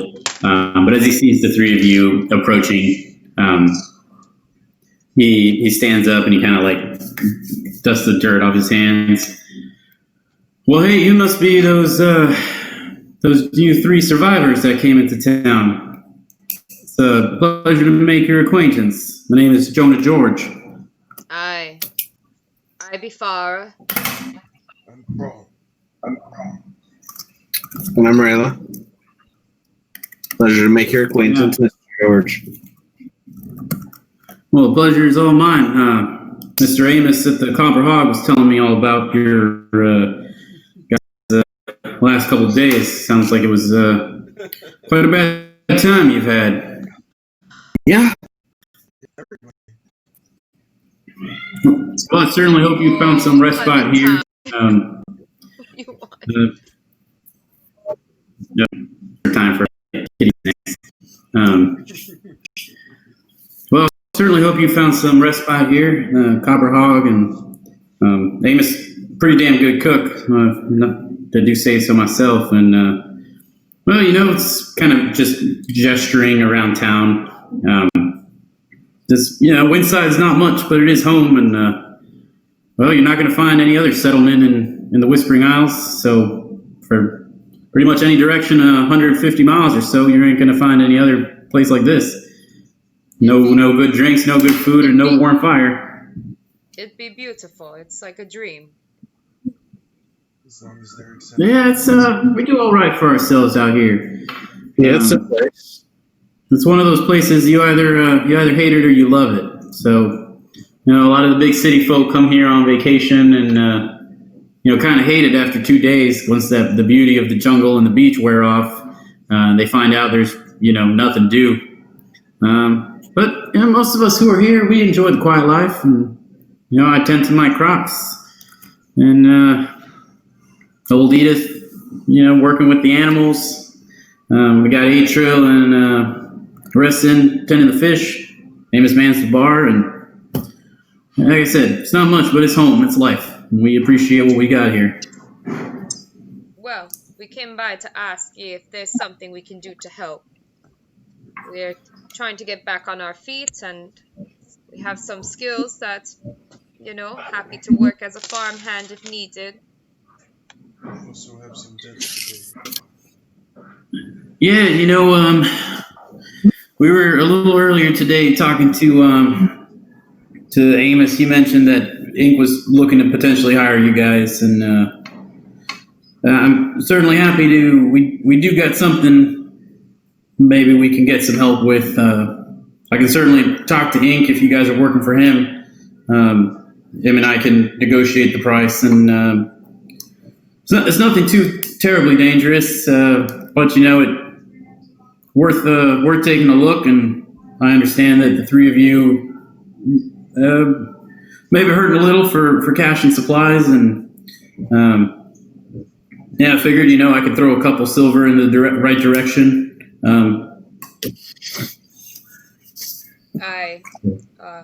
Shall we send Ink your way, or how do you typically liaison? It's not a big town. If I see him walking by, I'll just flag him down. Okay, then. We thank you for this. Yes, we do. Sure. Are you all interested in, what the job is? I'll negotiate the price with him, but I can explain. Oh, yes. What we got going on here. We'd love to get it You can run into the jungle blind if you're interested. I just figured it's probably. We want to be respectful of the way that you handle business. Yeah, of course. We'll leave the money negotiations to Inc. Shrewd businessman that he is. And we'll finalize the exact details and such. But are you all familiar with? Well, you probably aren't because you aren't from around here, are you? You guys ever heard of Grimlocks before? No, not even a little. Well, they're kind of like people. If people were just awful. I don't know. There's a legend that people used to live on the island, hated the heat and all that, and they found there's these limestone caves that kind of go underneath a lot of these islands and through the reefs and such. Basically, the people hated the heat, so they head down into these caves. A few generations pass of them living in caves, and they turn into Grimlocks. Kind of gray skin, really pale, but man, mighty aggressive. They do not like talking. They're not polite folk. We don't really have issues with them because they never really leave their caves. We first started establishing the settlement, kind of a learning curve on that. They will certainly kill people given the chance, but seeing as they never leave their caves, they don't really give us any issues, especially now with the palisade up. Every once in a while, one will come out, generally just to die when they're older. But a couple days ago, old Edith, she likes to explore, she's big into the animals and stuff like that. She mentioned that she saw a Grimlock kind of walking somewhere nearby the palisade, and that's probably the closest we've ever seen one to the town. Obviously, getting some people a little riled up. Probably nothing, but at least we could send someone to either either kill it or just make sure that it's dead. I think it would do a good just to kind of ease the nerves around here. We got enough troubles just making a living with the fishing and the farming and stuff like that. We don't need weird subterranean people crashing down the palisades in the night. And where are these caves? The caves are kind of spread out throughout the island. You can kind of find them in the jungle, usually just big sinkholes and stuff like that. As far as this Grimlock, he's just kind of north of here, right along the beach. Is where Edith saw him. She said he was moving farther north into the jungle. My recommendation, probably just follow right where the beach meets the jungle, go north and just, see if you find anything. Do you have guards here for the nighttime? We do not have guards, no. It took me a while, and I processed it. I'm like, Yeah. It's like, do we have gods for the nighttime? No, most of the people here can fend for themselves pretty well. But no, we don't have any kind of dedicated guards or militia in Windside. Population doesn't really allow for that. Well, I've done a bit of gardening myself. If you happen to have need? Yeah, I mean, like I said, they're not. We're not talking trolls or ogres or anything here. They're maybe just a little bit taller than you or me. Not particularly tough, and generally, like I said, when they come out of the caves, they just come out to die, or because they got casted out of their tribe or pack or whatever they call it. So it's really just to kind of settle the nerves. Some of the older folk around town get kind of spun up. They still remember pretty vividly, the couple of people that got killed by them when we first started establishing a settlement here. Okay then, we help you with these grimlocks. How about the palace side walls? Do they need any repairing? No, the palisades are pretty new. Hank took care of that about a year ago. Okay then. They go up to the beach, but for the most part, most of the jungle critters won't venture too far out into the beach. Especially not once we got the buildings lit up, the fires and stuff like that. Really, biggest concerns we get are some foxes here and there trying to steal some of the chickens. Best be watching out for them foxes. Best. Okay then. Rayla, Crawl, are we good to go deal with this grimlock? If you're interested, you might want to talk to Edith if you're going to head into the jungle. She's like I said, she's the only one that really goes out and explores because she likes the animals and the flowers and stuff like that. And if it's your first time out in the Windside Wilderness, may be good to know. I feel kind of home here for some reason. Yes, Rayla. Sorry. We should also make mention to Mr. Ink. Yes. We've taken work. Yeah, I would prefer to talk to him before you guys set off. Last thing I need is for him to come back saying it's like 100 gold for killing something that's probably already dead by the time you find it. What would you like as proof? Payments. Completion of project. Hell, I don't know. I mean, we're mostly honest folk, but since you mentioned it, I guess you probably aren't. I don't know, maybe a finger or something. I don't want anything too gruesome. Something we could easily just toss in the ocean so we don't have to worry about it. Just how I'm used to doing business. Yeah, that's weird, but fair. We talk to Edith then. Sure, he kind of just points back to the girl that had yelled at you before. She's off tending to the animals. Do they seem related? Like, familiar? No, they do not. I mean, they're both human, but he's kind of tan and like black hair, kind of like big beard and like just kind of like a thin mustache, and she's just like this very pale, like blonde human girl. Skin cancer be coming. Okay then. Maybe when she gets SPF 50. We go to Edith. Yep. Walking over, there's a kind of a fence perimeter around where she's at, and she's just kind of putting some like food in the trough for some pigs and some goats and stuff like that. So did you talk to Mr. George? Hi. Yep. We did. That's good. Did you get whatever you needed then?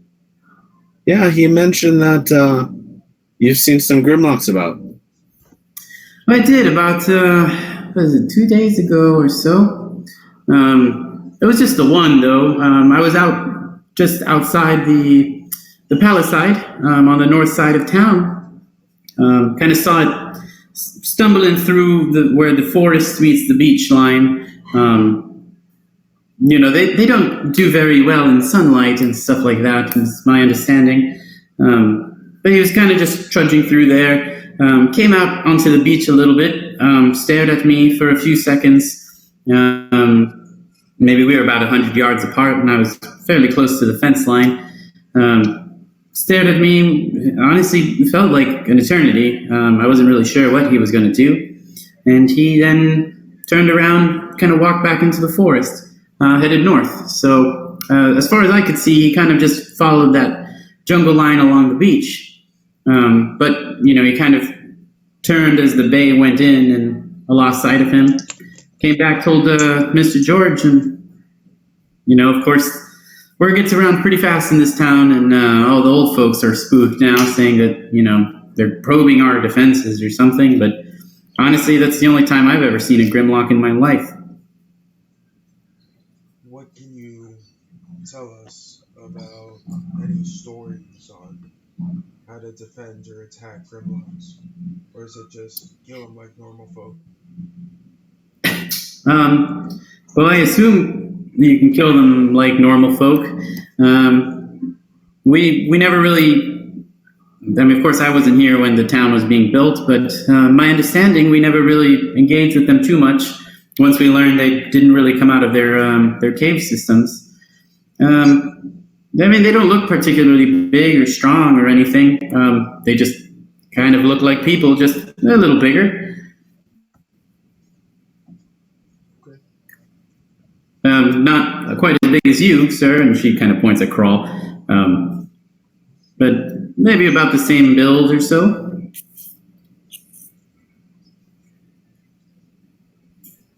Mr. George mentioned you like to spend time in the jungle. The night that we Hi. arrived, the night that we arrived, we had seen some form of smoke or fog. It looked almost purple. Do you know about these? Oh, I do, and I'm surprised you're even standing here if you saw that then. Yeah, we have an interesting form of jaguar called a veil cat. At least that's what we call them here. Very, very mean. Some kind of magical energy. They create smoke screens. If you've ever worked on ships, maybe you've seen the whales. They kind of do their little bubble rings. It's kind of similar.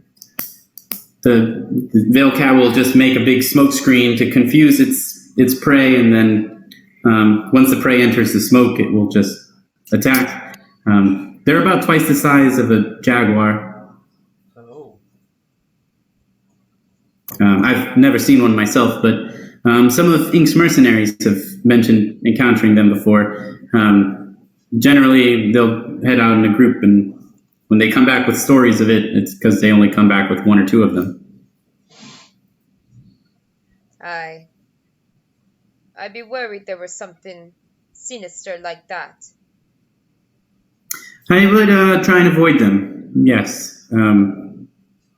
If you were concerned about the Grimlocks, I would certainly alter that concern to the Veil Cats.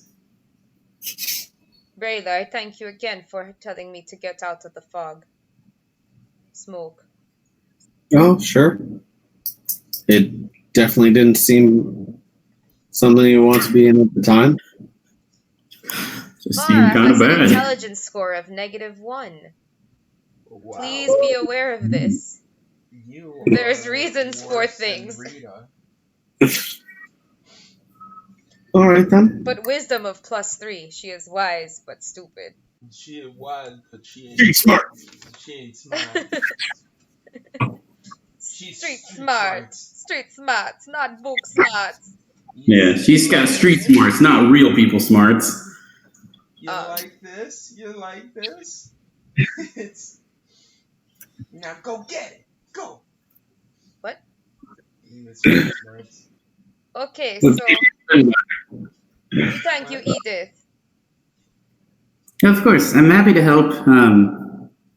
Yeah, tons of interesting animals here. Just obviously the jaguars, and anything bigger than that is well, there's not a lot of friendly creatures here. The size of jaguars are bigger. So if you see something that's not a parrot or a bird, I would recommend against interacting with it. It's just a general good idea in the Whispering Isles. Would you be open to telling me more about the native plants? Maybe not now, but some other time? Because I see you're working. Of course, I'm happy to. Not many scientifically minded people, other than, of course, the scientist who was here a few days ago. He was quite interesting, actually. But yeah, I would be happy to talk about it whenever you have time. Well, let's just say I have nature in my blood, so I'd like to know what we're living around. Of course, I suppose I can try and find you at the Copper Hog. I'm not old enough to drink, but I'm happy to sit in there. Mr. Amos, I mean, no one else in town really cares, but, I grew up in Endenbath, and there are laws, and I don't know, something about it just makes me feel kind of weird. How old does she appear to be?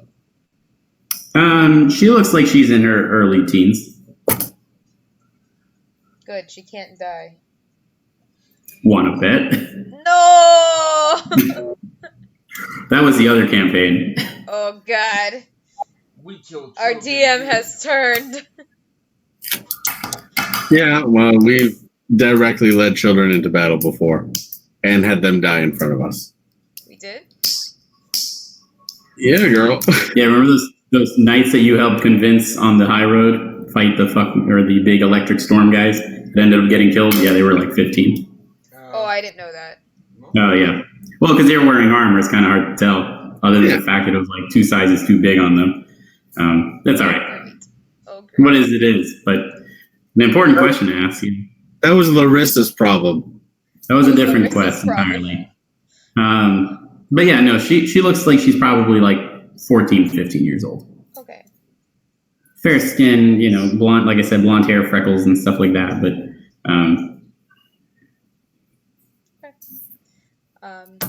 we go to Ink then. Let's go to Ink. Yep. You gotta choose, bro. Your voice is gonna be destroyed after this game. Let's go. Justice. Yes. Yeah, as you guys finish talking to Edith, you actually see, turning around, you see that Jonah is actually right on the outskirt of his field talking to Ink. Jonah George is his name? Jonah George, yeah. The cowboy name, the cowboy guy. Mr. George, you're already That's a good dog. we're squaring things away with Mr. Ink. It's like the full straight form. Are you talking to them? Yes. Okay. Sorry. Yeah, so coming over, you say that, yeah, like I said, it's not a very big town, and about right after you guys left, he kind of waved him over as he was leaving the Copper Hog. Yes, Mr. George informs Inc. that he has expressed concern about creatures roaming outskirts of the town. Does this sound like something the three of you would be interested in undertaking? Certainly something we can take care of. Aye. Excellent. Say a little louder. If this is work that you have to do.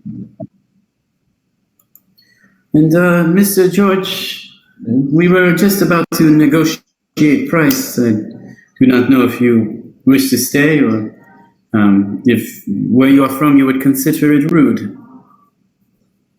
He says, kind of looking at you guys. I think we should best be off and dealing with this.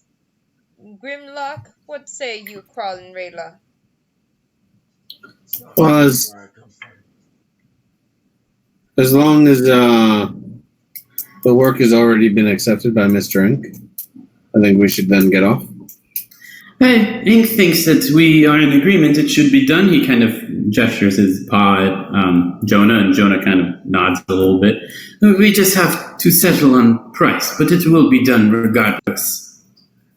And yeah, I think we should be on our way. Absolutely. All right. So you guys heading towards the kind of the northern break on the palisade.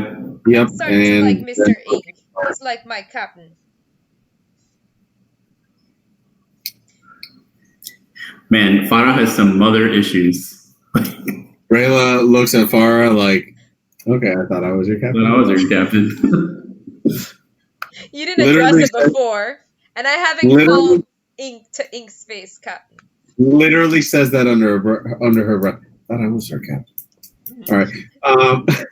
So we're checking the North Palisade Wall. I imagine we're going to want to be looking for any kind of larger bipedal tracks, at least larger than the average human. Sure. Yeah, let's. If you're all working together, you can all make a survival check. All right. Individually or You can make them individually. You're all looking. 10. 21. Nice. 22. Oh. Yeah, the three of you notice as you guys kind of go to where Edith was mentioning that she saw it kind of like on the break between the forest and the beach. You can see like a lot of the ferns and stuff have their like fibrous leaves like broken and kind of trampled on. And there's a good amount of mud and just like soft earth, mossy ground and stuff like that, where you can kind of see just like the remnants of imprints of what kind of look like human feet, just a little bigger.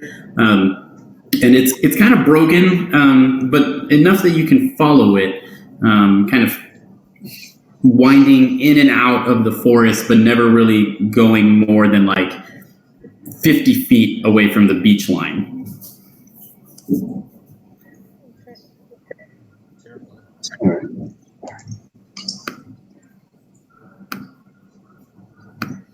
And give me 1 second to get your characters on a map. Oh, not 21. I would do that probably as we walk over, as far as trying to like adjust yourself to using a quarterstaff. Does not like it. Yeah, but you could have been 25 gold further in debt with the scimitar. Yeah, I know. It's like one of the most expensive weapons. I'm like, oh no. This will have to do for now. Yeah. So following along kind of this area, the forest kind of starts slowly creeping further into the beach. And after about like 30 minutes of walking, kind of following this trail, the forest actually now goes all the way up to the water line, and there's like some mangroves and stuff just growing their roots, just kind of like interlocking into the ocean. As you guys are walking through this jungle, aside from the birds and the parrots and stuff constantly just making noise and the bugs, you kind of hear like some grunting and stuff, and you see like a little bit of smoke coming up from like a clearing right in front of the trees.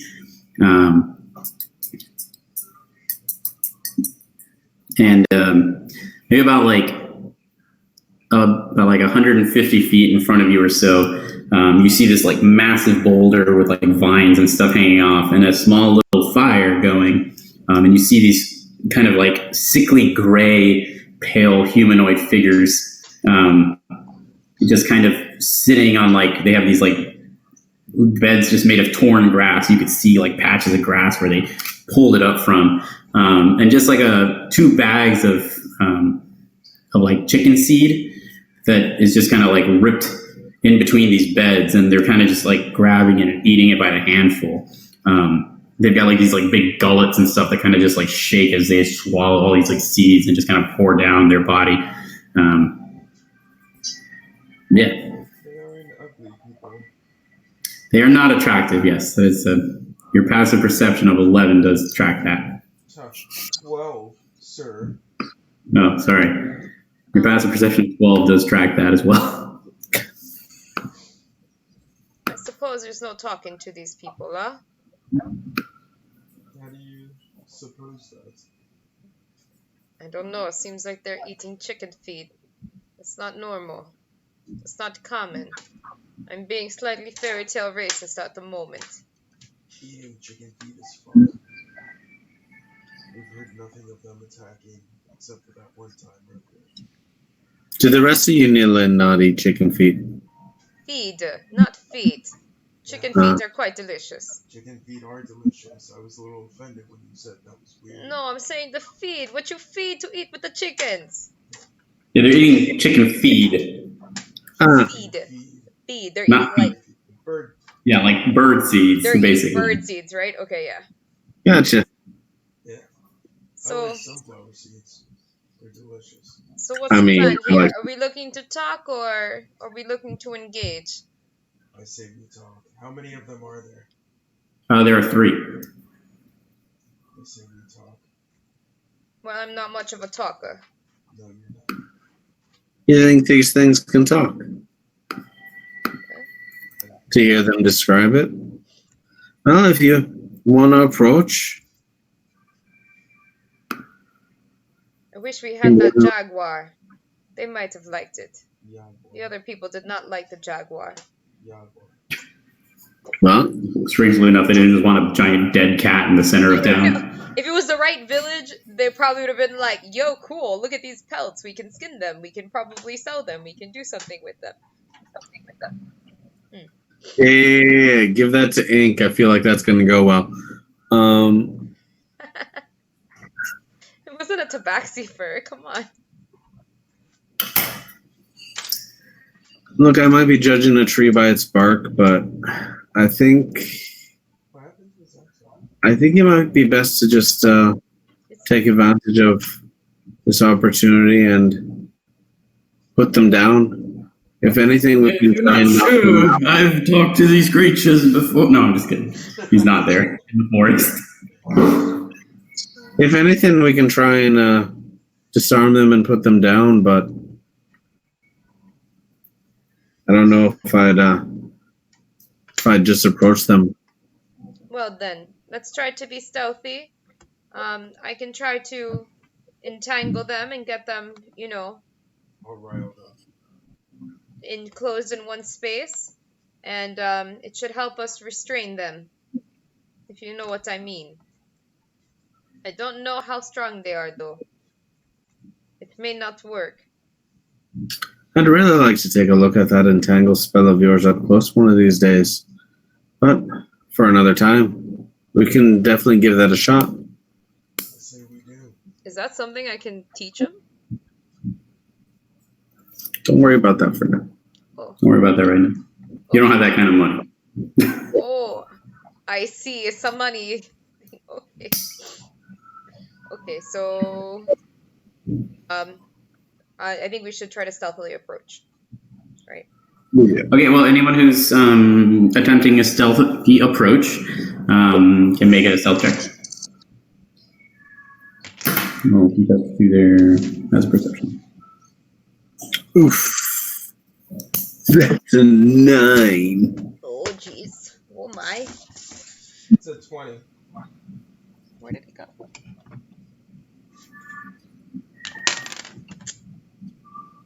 Um, 22? All right. Yeah, moving together.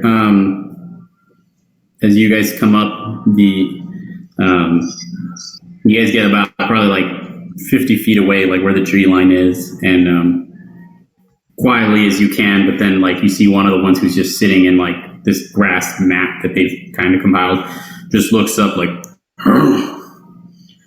and he kind of stands up, and the other one other one's sitting down. You hear him like, and he stands up too. They grab their like clubs, and they're obviously not quite sure. They're just kind of staring at the forest, but they do have their clubs in their hand. The one in the middle who's like eating just like this chicken feet, just like looking into the forest. And then he there's this big boulder behind him, kind of turns and he climbs on top of this boulder and is like looking at pretty much right where you guys are. But still being in the jungle, they don't exactly see you. So let me move you guys over here. This guy is up here.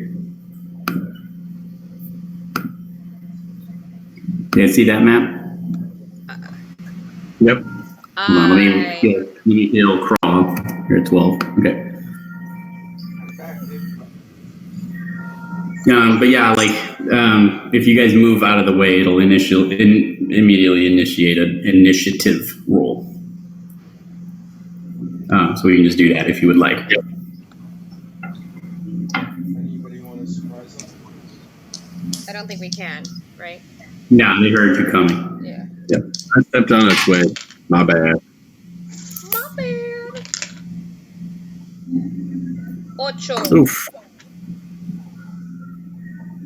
It's That's a 6. oh. Quiet. That's 2 bad ones in a row. You got them out of your way. So 6 for Rayla. Yep. And Fada, you had an 8? It's yes.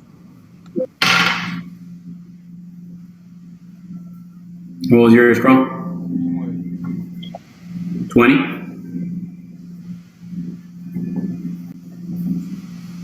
Okay.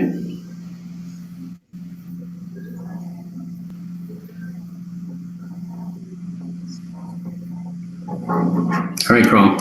You are first. These guys are kind of just all staring at the forest.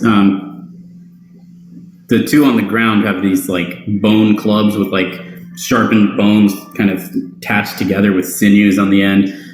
The one on top has the bone claw like kind of like on top of the boulder, but he's just kind of staring, and they're all just like giving these like grunts as if like just kind of, well, you can't really tell if they're communicating to each other or kind of doing like a threat display to you.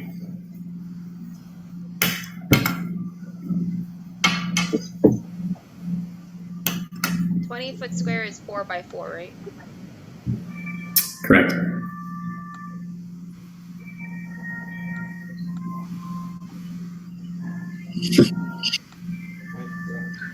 going to ready an attack. Okay. What are you ready? I'm going to attack somebody with my fucking warhammer.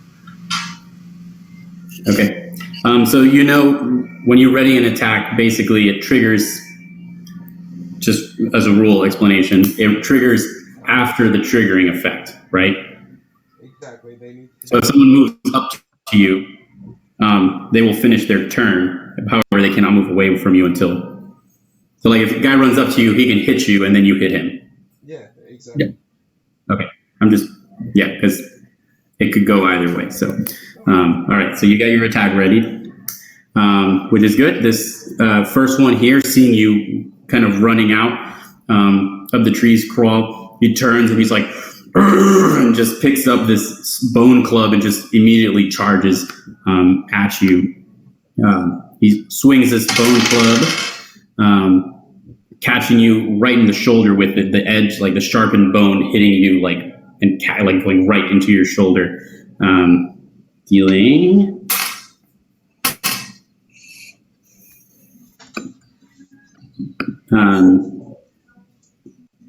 7 damage. And he's like yanks it out, and you just feel like all the pressure and stuff like of your shoulder as like kind of blood and stuff pours out, and it's now your turn for your ready Warhammer strike.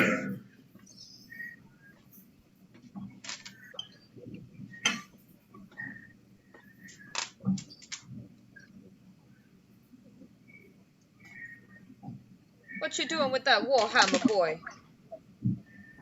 I'm not doing that. Oh no. What?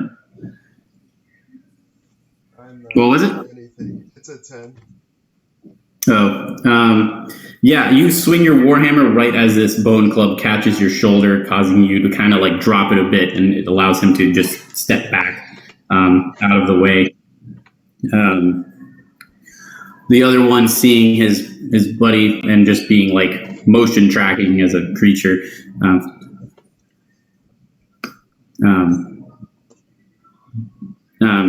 moves in and takes his action to dash in.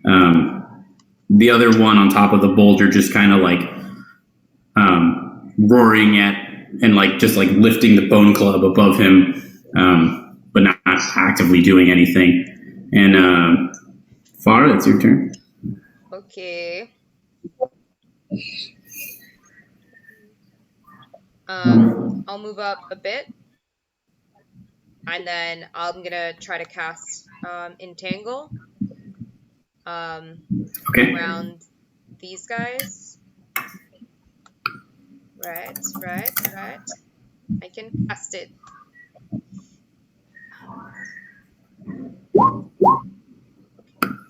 And then they need a strength save of 13. Okay, so you're casting it like that? Yeah. It's 20 feet, right? All right. It becomes, so because that okay, area becomes so- difficult terrain. Right, and they have to do a strength check or else be restrained, Correct. right? Okay, let me see what their strength is. Okay, and it's a strength check against a 13. Correct. So the blue one who is running in as you cast this spell, just like getting tripped up and stuff, and as he's moving, these vines and stuff kind of wrapping around him, he becomes successfully entangled. The green one is not, however.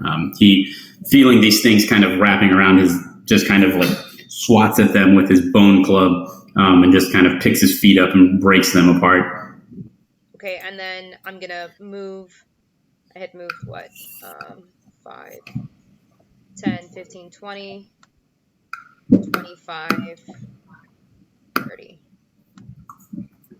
Okay.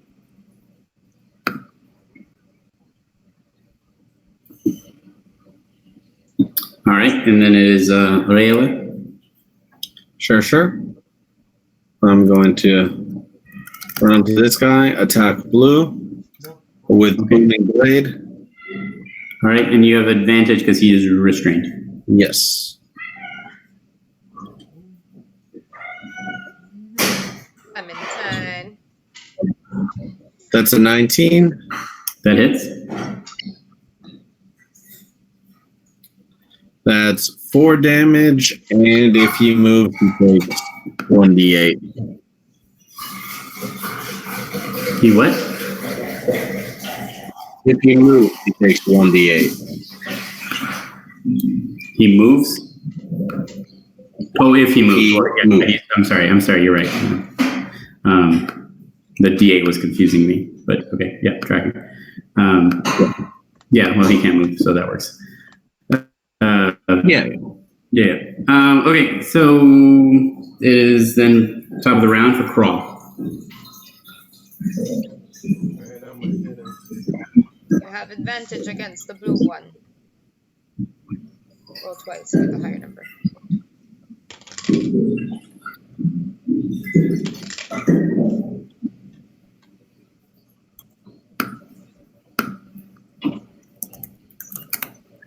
Is it going to be on there? Check your D&C. It's +5. Okay. So that's a 23. 23 hits. And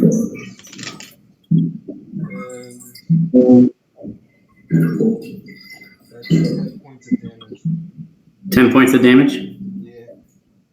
Yeah, you rear back your warhammer, and just as he's all entangled and like struggling to move, you just catch the exposed head area of him, smacking it across the side with this warhammer. His head just like collapsing in as his body rips off the vines and falls to the ground, dead.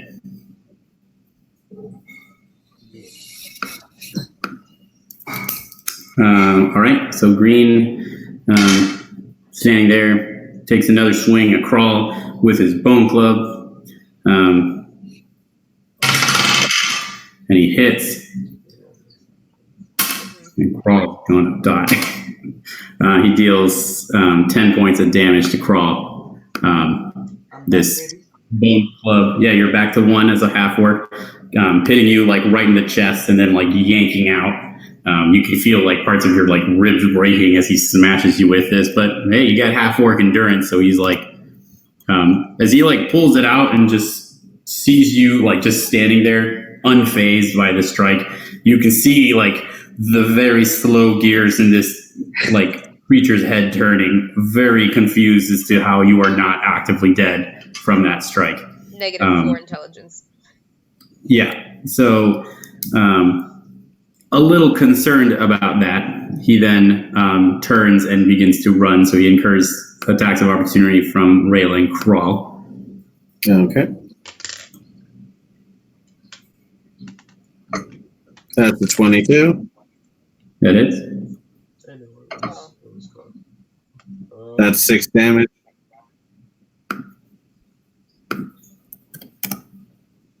What was yours, Crawl? Also 22, and that's 9 damage. All right. Yeah, as the creature turns to run, Rayla. That's 14 damage. Because I didn't add +4. No, +5. He didn't like kind of kill him. He like super killed him. How was he already dying? I don't know. What did you roll? Question for you. Oh, because versatile. Okay. Yeah, as he like turns to run, Rayla like stabs him through the leg, and then Crawl just like catching him right in the back with the warhammer, breaking his spine. You can hear like all the bones crunching as he just hits the ground.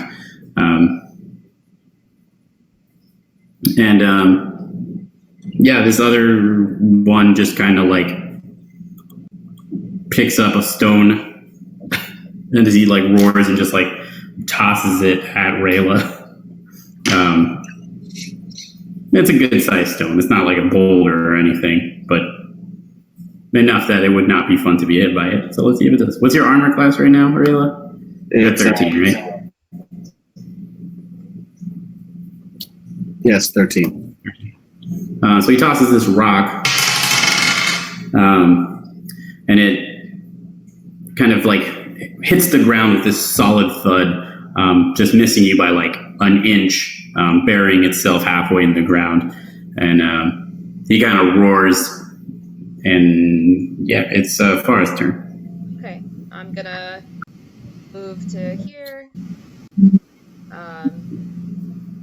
And again, I'm gonna like aim this palm of mine, right to this face. It's really what I want to try to do. What's the range on poison spray? It's 10 feet. So you would need to be probably at the base of that boulder, because he's about like 10 feet in the air. So. Got it. Okay, so then I would probably move differently.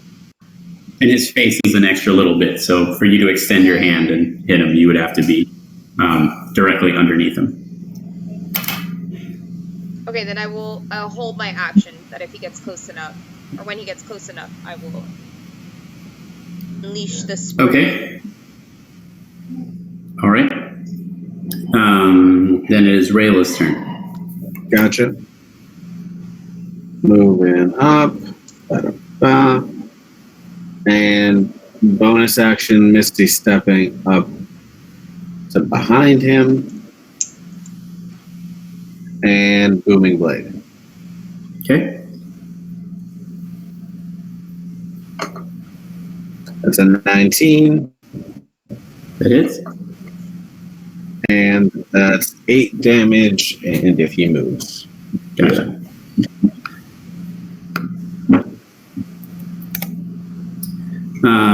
Right. Then top of the round for Crawl.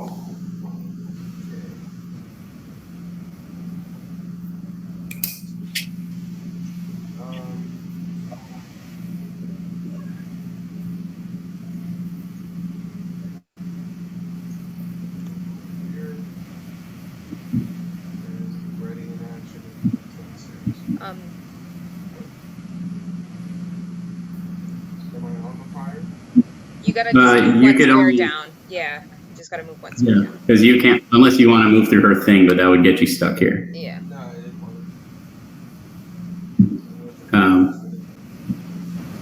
Okay. Yeah, that's fair. So So you ready in action in case he comes down to hit him? Yeah. Okay. Gotcha. So being stabbed in the back and obviously not liking it, he's like, he like bends over and picks up his bone club, swinging around to hit Rayla in the face. He does hit Rayla in the face. Oh, but wait, it's the reappearance of everyone's favorite spell. Shield! I'm gonna give him advantage just for that. He hits and he hits. No, I'm kidding. Yeah, his bone club, like part of it, like splintering off as it smashes into your shield, and he looks like certainly very confused at this, and yeah, he's kind of literally just mesmerized as like his bone club splinters and breaks apart against his shield. That is literally just appeared in thin air in front of him.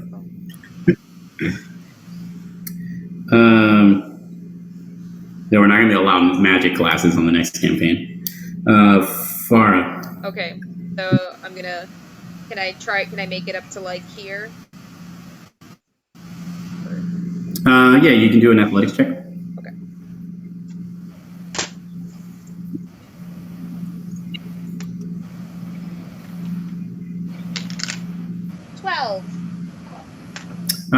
It is not particularly graceful, and where are you climbing up the rock? Like this way. I'm saying like right next to him, or are you moving away from him? I'm trying to get next to him. Like either here or here. Okay. Yeah, as you're climbing in a very ungraceful fashion, and just like struggling to get up, he does notice you doing so, and kind of just like tries to like stomp on your hand as you're climbing up. And he does for 1 damage. You manage to kind of like tumble around up onto this rock, as he just kind of like kicks you. Doesn't particularly hurt, but it was not a pleasant experience. And you kind of come up on this rock and find your balance. And what else would you like to do? Palm, hand, poison spray. Oh, okay. I was like, you're gonna punch him? Okay, yeah. Gonna punch him. Con save. He succeeds. Okay, it's my turn. Yeah, this spray of poison, he honestly like inhales it and doesn't even seem remotely fazed by it. But okay, Rayla. Cool. I'm gonna attack him with a short sword, just looking to knock this guy out. Okay. Oof, that's a 10, buddy.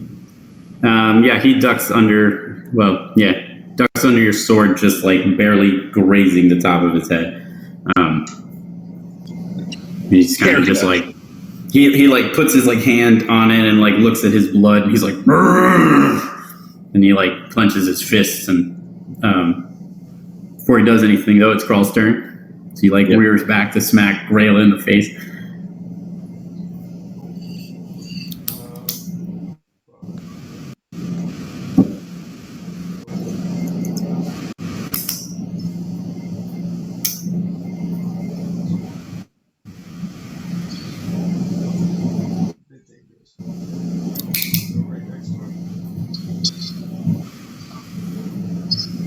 Okay, can I get an athletics check, Crawl? Sure.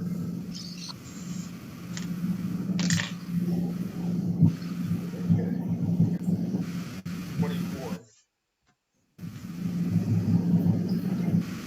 Yeah, you, as before, just run up towards this rock and just catch the top, like parkour over, and land next to this creature. He has no opportunity to even notice you're there before you're standing right next to him. Right.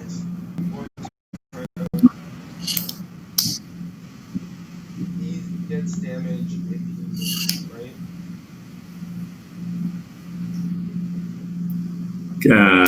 Correct. I believe so. Yep. Alright, I'm gonna try to push him off. No, I would have. No, it's only that was the previous round, so no, he does not. No. I'm gonna hit him.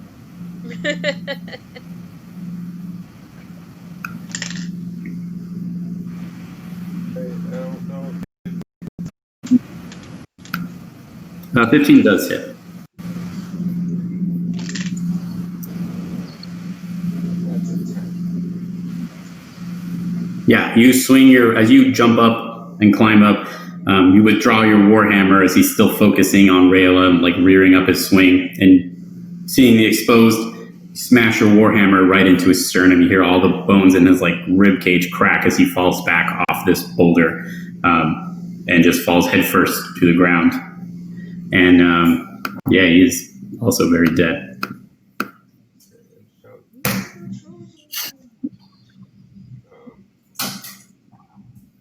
Cool. I'm gonna check these things. The feed bag, does it have any writing on it? Any insignias? Yes, the feed bags have a insignia that you do not recognize. It looks like a sea serpent, and it's just got the initials EB underneath it, and it's kind of like done in like a hand painted but very hastily done like blue lettering with like a gold trim on the sides. Nice enough for a feed bag. Okay. We can bring this back with us.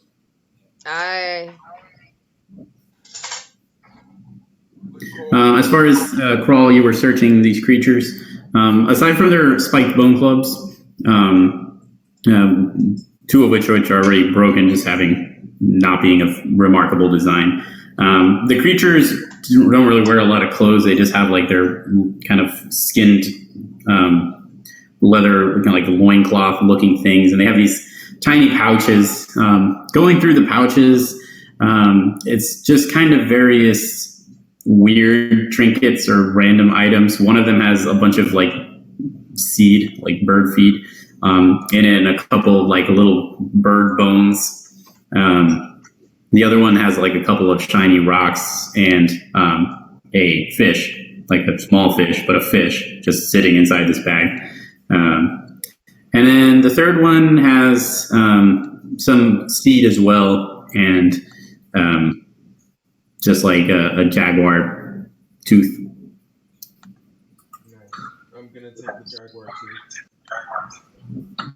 Yeah, start your little collection. Yeah. And I'm also going to take the bone claw, the bone sword. It's a club, yeah. Bone club.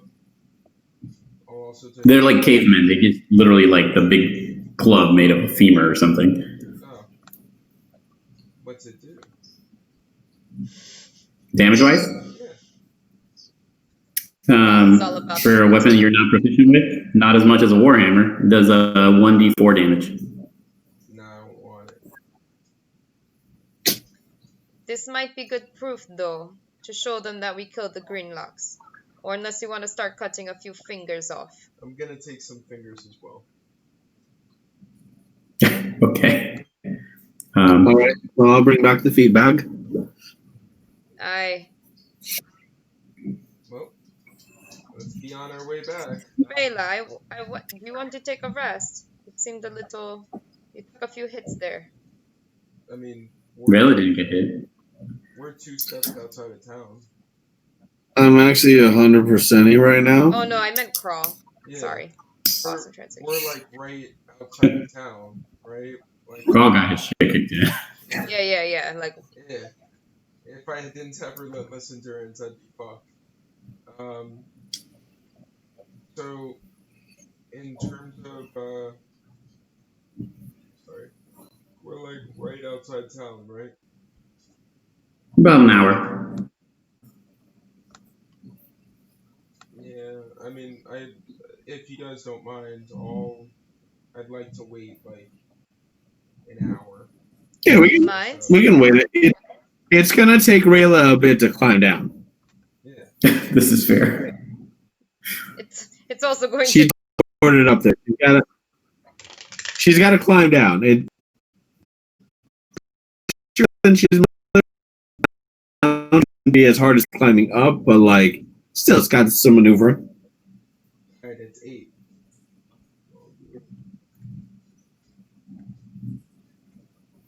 And I'm ready. I made it, everybody. I don't know why. Can the feed bags, like, were they like torn apart, or is there a way of maybe? Yeah. I mean, they're just ripped open. These things, just looking at the condition of the feed bags, it looks like they just grabbed and ripped them open with their hands. Yeah. Though most of their contents are just kind of spilled amongst the ground. There's some little flying insects that have started to land on it and kind of just checking it out. But the bags themselves are in okay shape, aside from just having been torn open in one specific spot. Okay. You said there's 3 bags. Each grab a bag. Yep. Yeah. Well, Like I said, we'll probably not be bringing the contents with you, but yeah. the bags at least. Oh, okay, got it. Got it. Yeah, I mean, like I said, they're kind of just spilled amongst the ground. These things were just like And I'll make sure to grabbing empty it out so we handfuls don't have like a trail following us. So head back into town. Okay.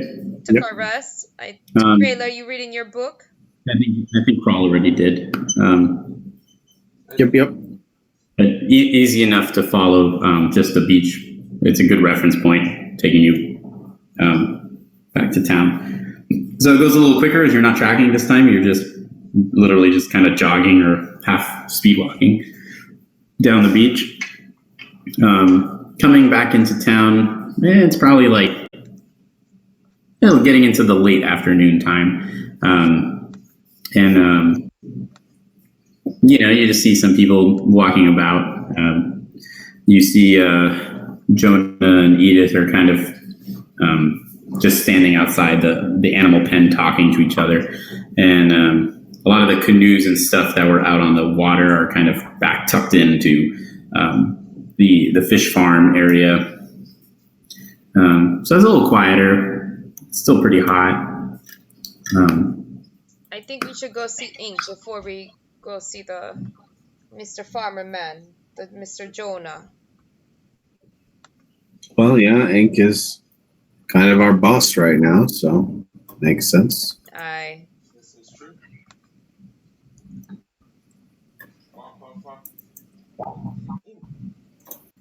It's late. Headed to where like the Ink's market area. You see him reading a book, just kind of sitting cross-legged on top of a crate, and he looks up and kind of gives this little grin. Ink sees that the survivors have returned. I trust that you made quick work then of your quest. Aye. Yep.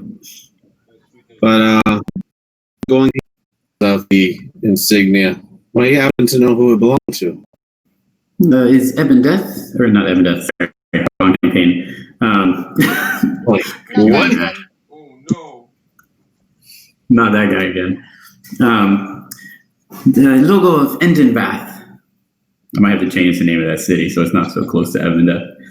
It is the logo of Endenbath Farms, likely produced there. I do not believe that I brought it aboard my vessel, but it may have come on the ferry. Do they use this feed here? You may wish to speak with Edith. She's likely the one who has purchased it. Interesting. Well, beyond that, And paying down our debt. Crawl, I believe you have the fingers. What? I believe you have the fingers. Yes. I hand him the fingers and I'm like, hopefully this helps in lowering our debt. I don't know if he was there for that portion of the conversation. No, I mean, he is a general gist of what you guys were sent to go do. Yeah, but in terms of the fingers. He just, like, honestly, he doesn't even miss a beat putting his hands out, and he just drops his fingers in, and legitimately does not even seem remotely concerned about what you have just poured into his hand. He kind of looks at them. Ink was under the impression that you only needed to bring back the one finger, but I suppose the 3 will suffice. There were 3. Well, there were 3 of them. Well, then if there were 3, this may change the price that Ink has agreed upon with Mr. George, as the agreement was for 1 creature. Ink will work his business magic. We shall have your debt paid off faster than any of us expected. He kind of gives a smile and hops out of his cross-legged seat. If you will excuse Ink, I will go talk to the farmer. Excellent.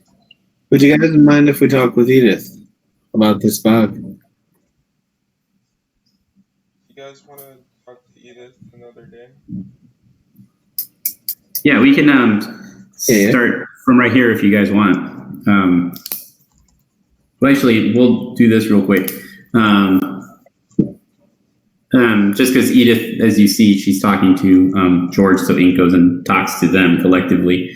You guys kind of go to or stay at Ink's market briefly, and he comes back and he's like, Ink successfully tripled the price due to there being 3 times the bounty. And you will make quick work of your debt to Ink. For this, Ink has no doubt. How much did we acquire for this, if you don't mind me asking? This was, with the triple price, it was 1 gold. A fair price for a quick task. It was 1. Of course, if you... 75 minus 1. Yes, he is 74. Can I Good job, guys. insight check him? Sure. No, this is yours. I'm like, that is not my insight.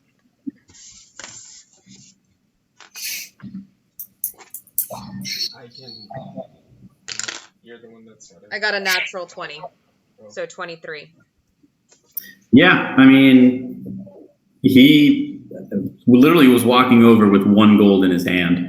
Okay. He's actually fairly excited about the fact that he was even able to get a gold out of this. Very poor negotiation. And seems earnest enough when he's saying that you guys will work your debt off and that as a group, the 4 of you will be making a good amount of money together. Okay. Farah kind of is just like... in a world where dinner costs 8 coppers, Yeah. this is about $100. So Somehow reasonable. It is very reasonable. Well, those are the things you need to think about when you get into debt. what's the going economy in Windside?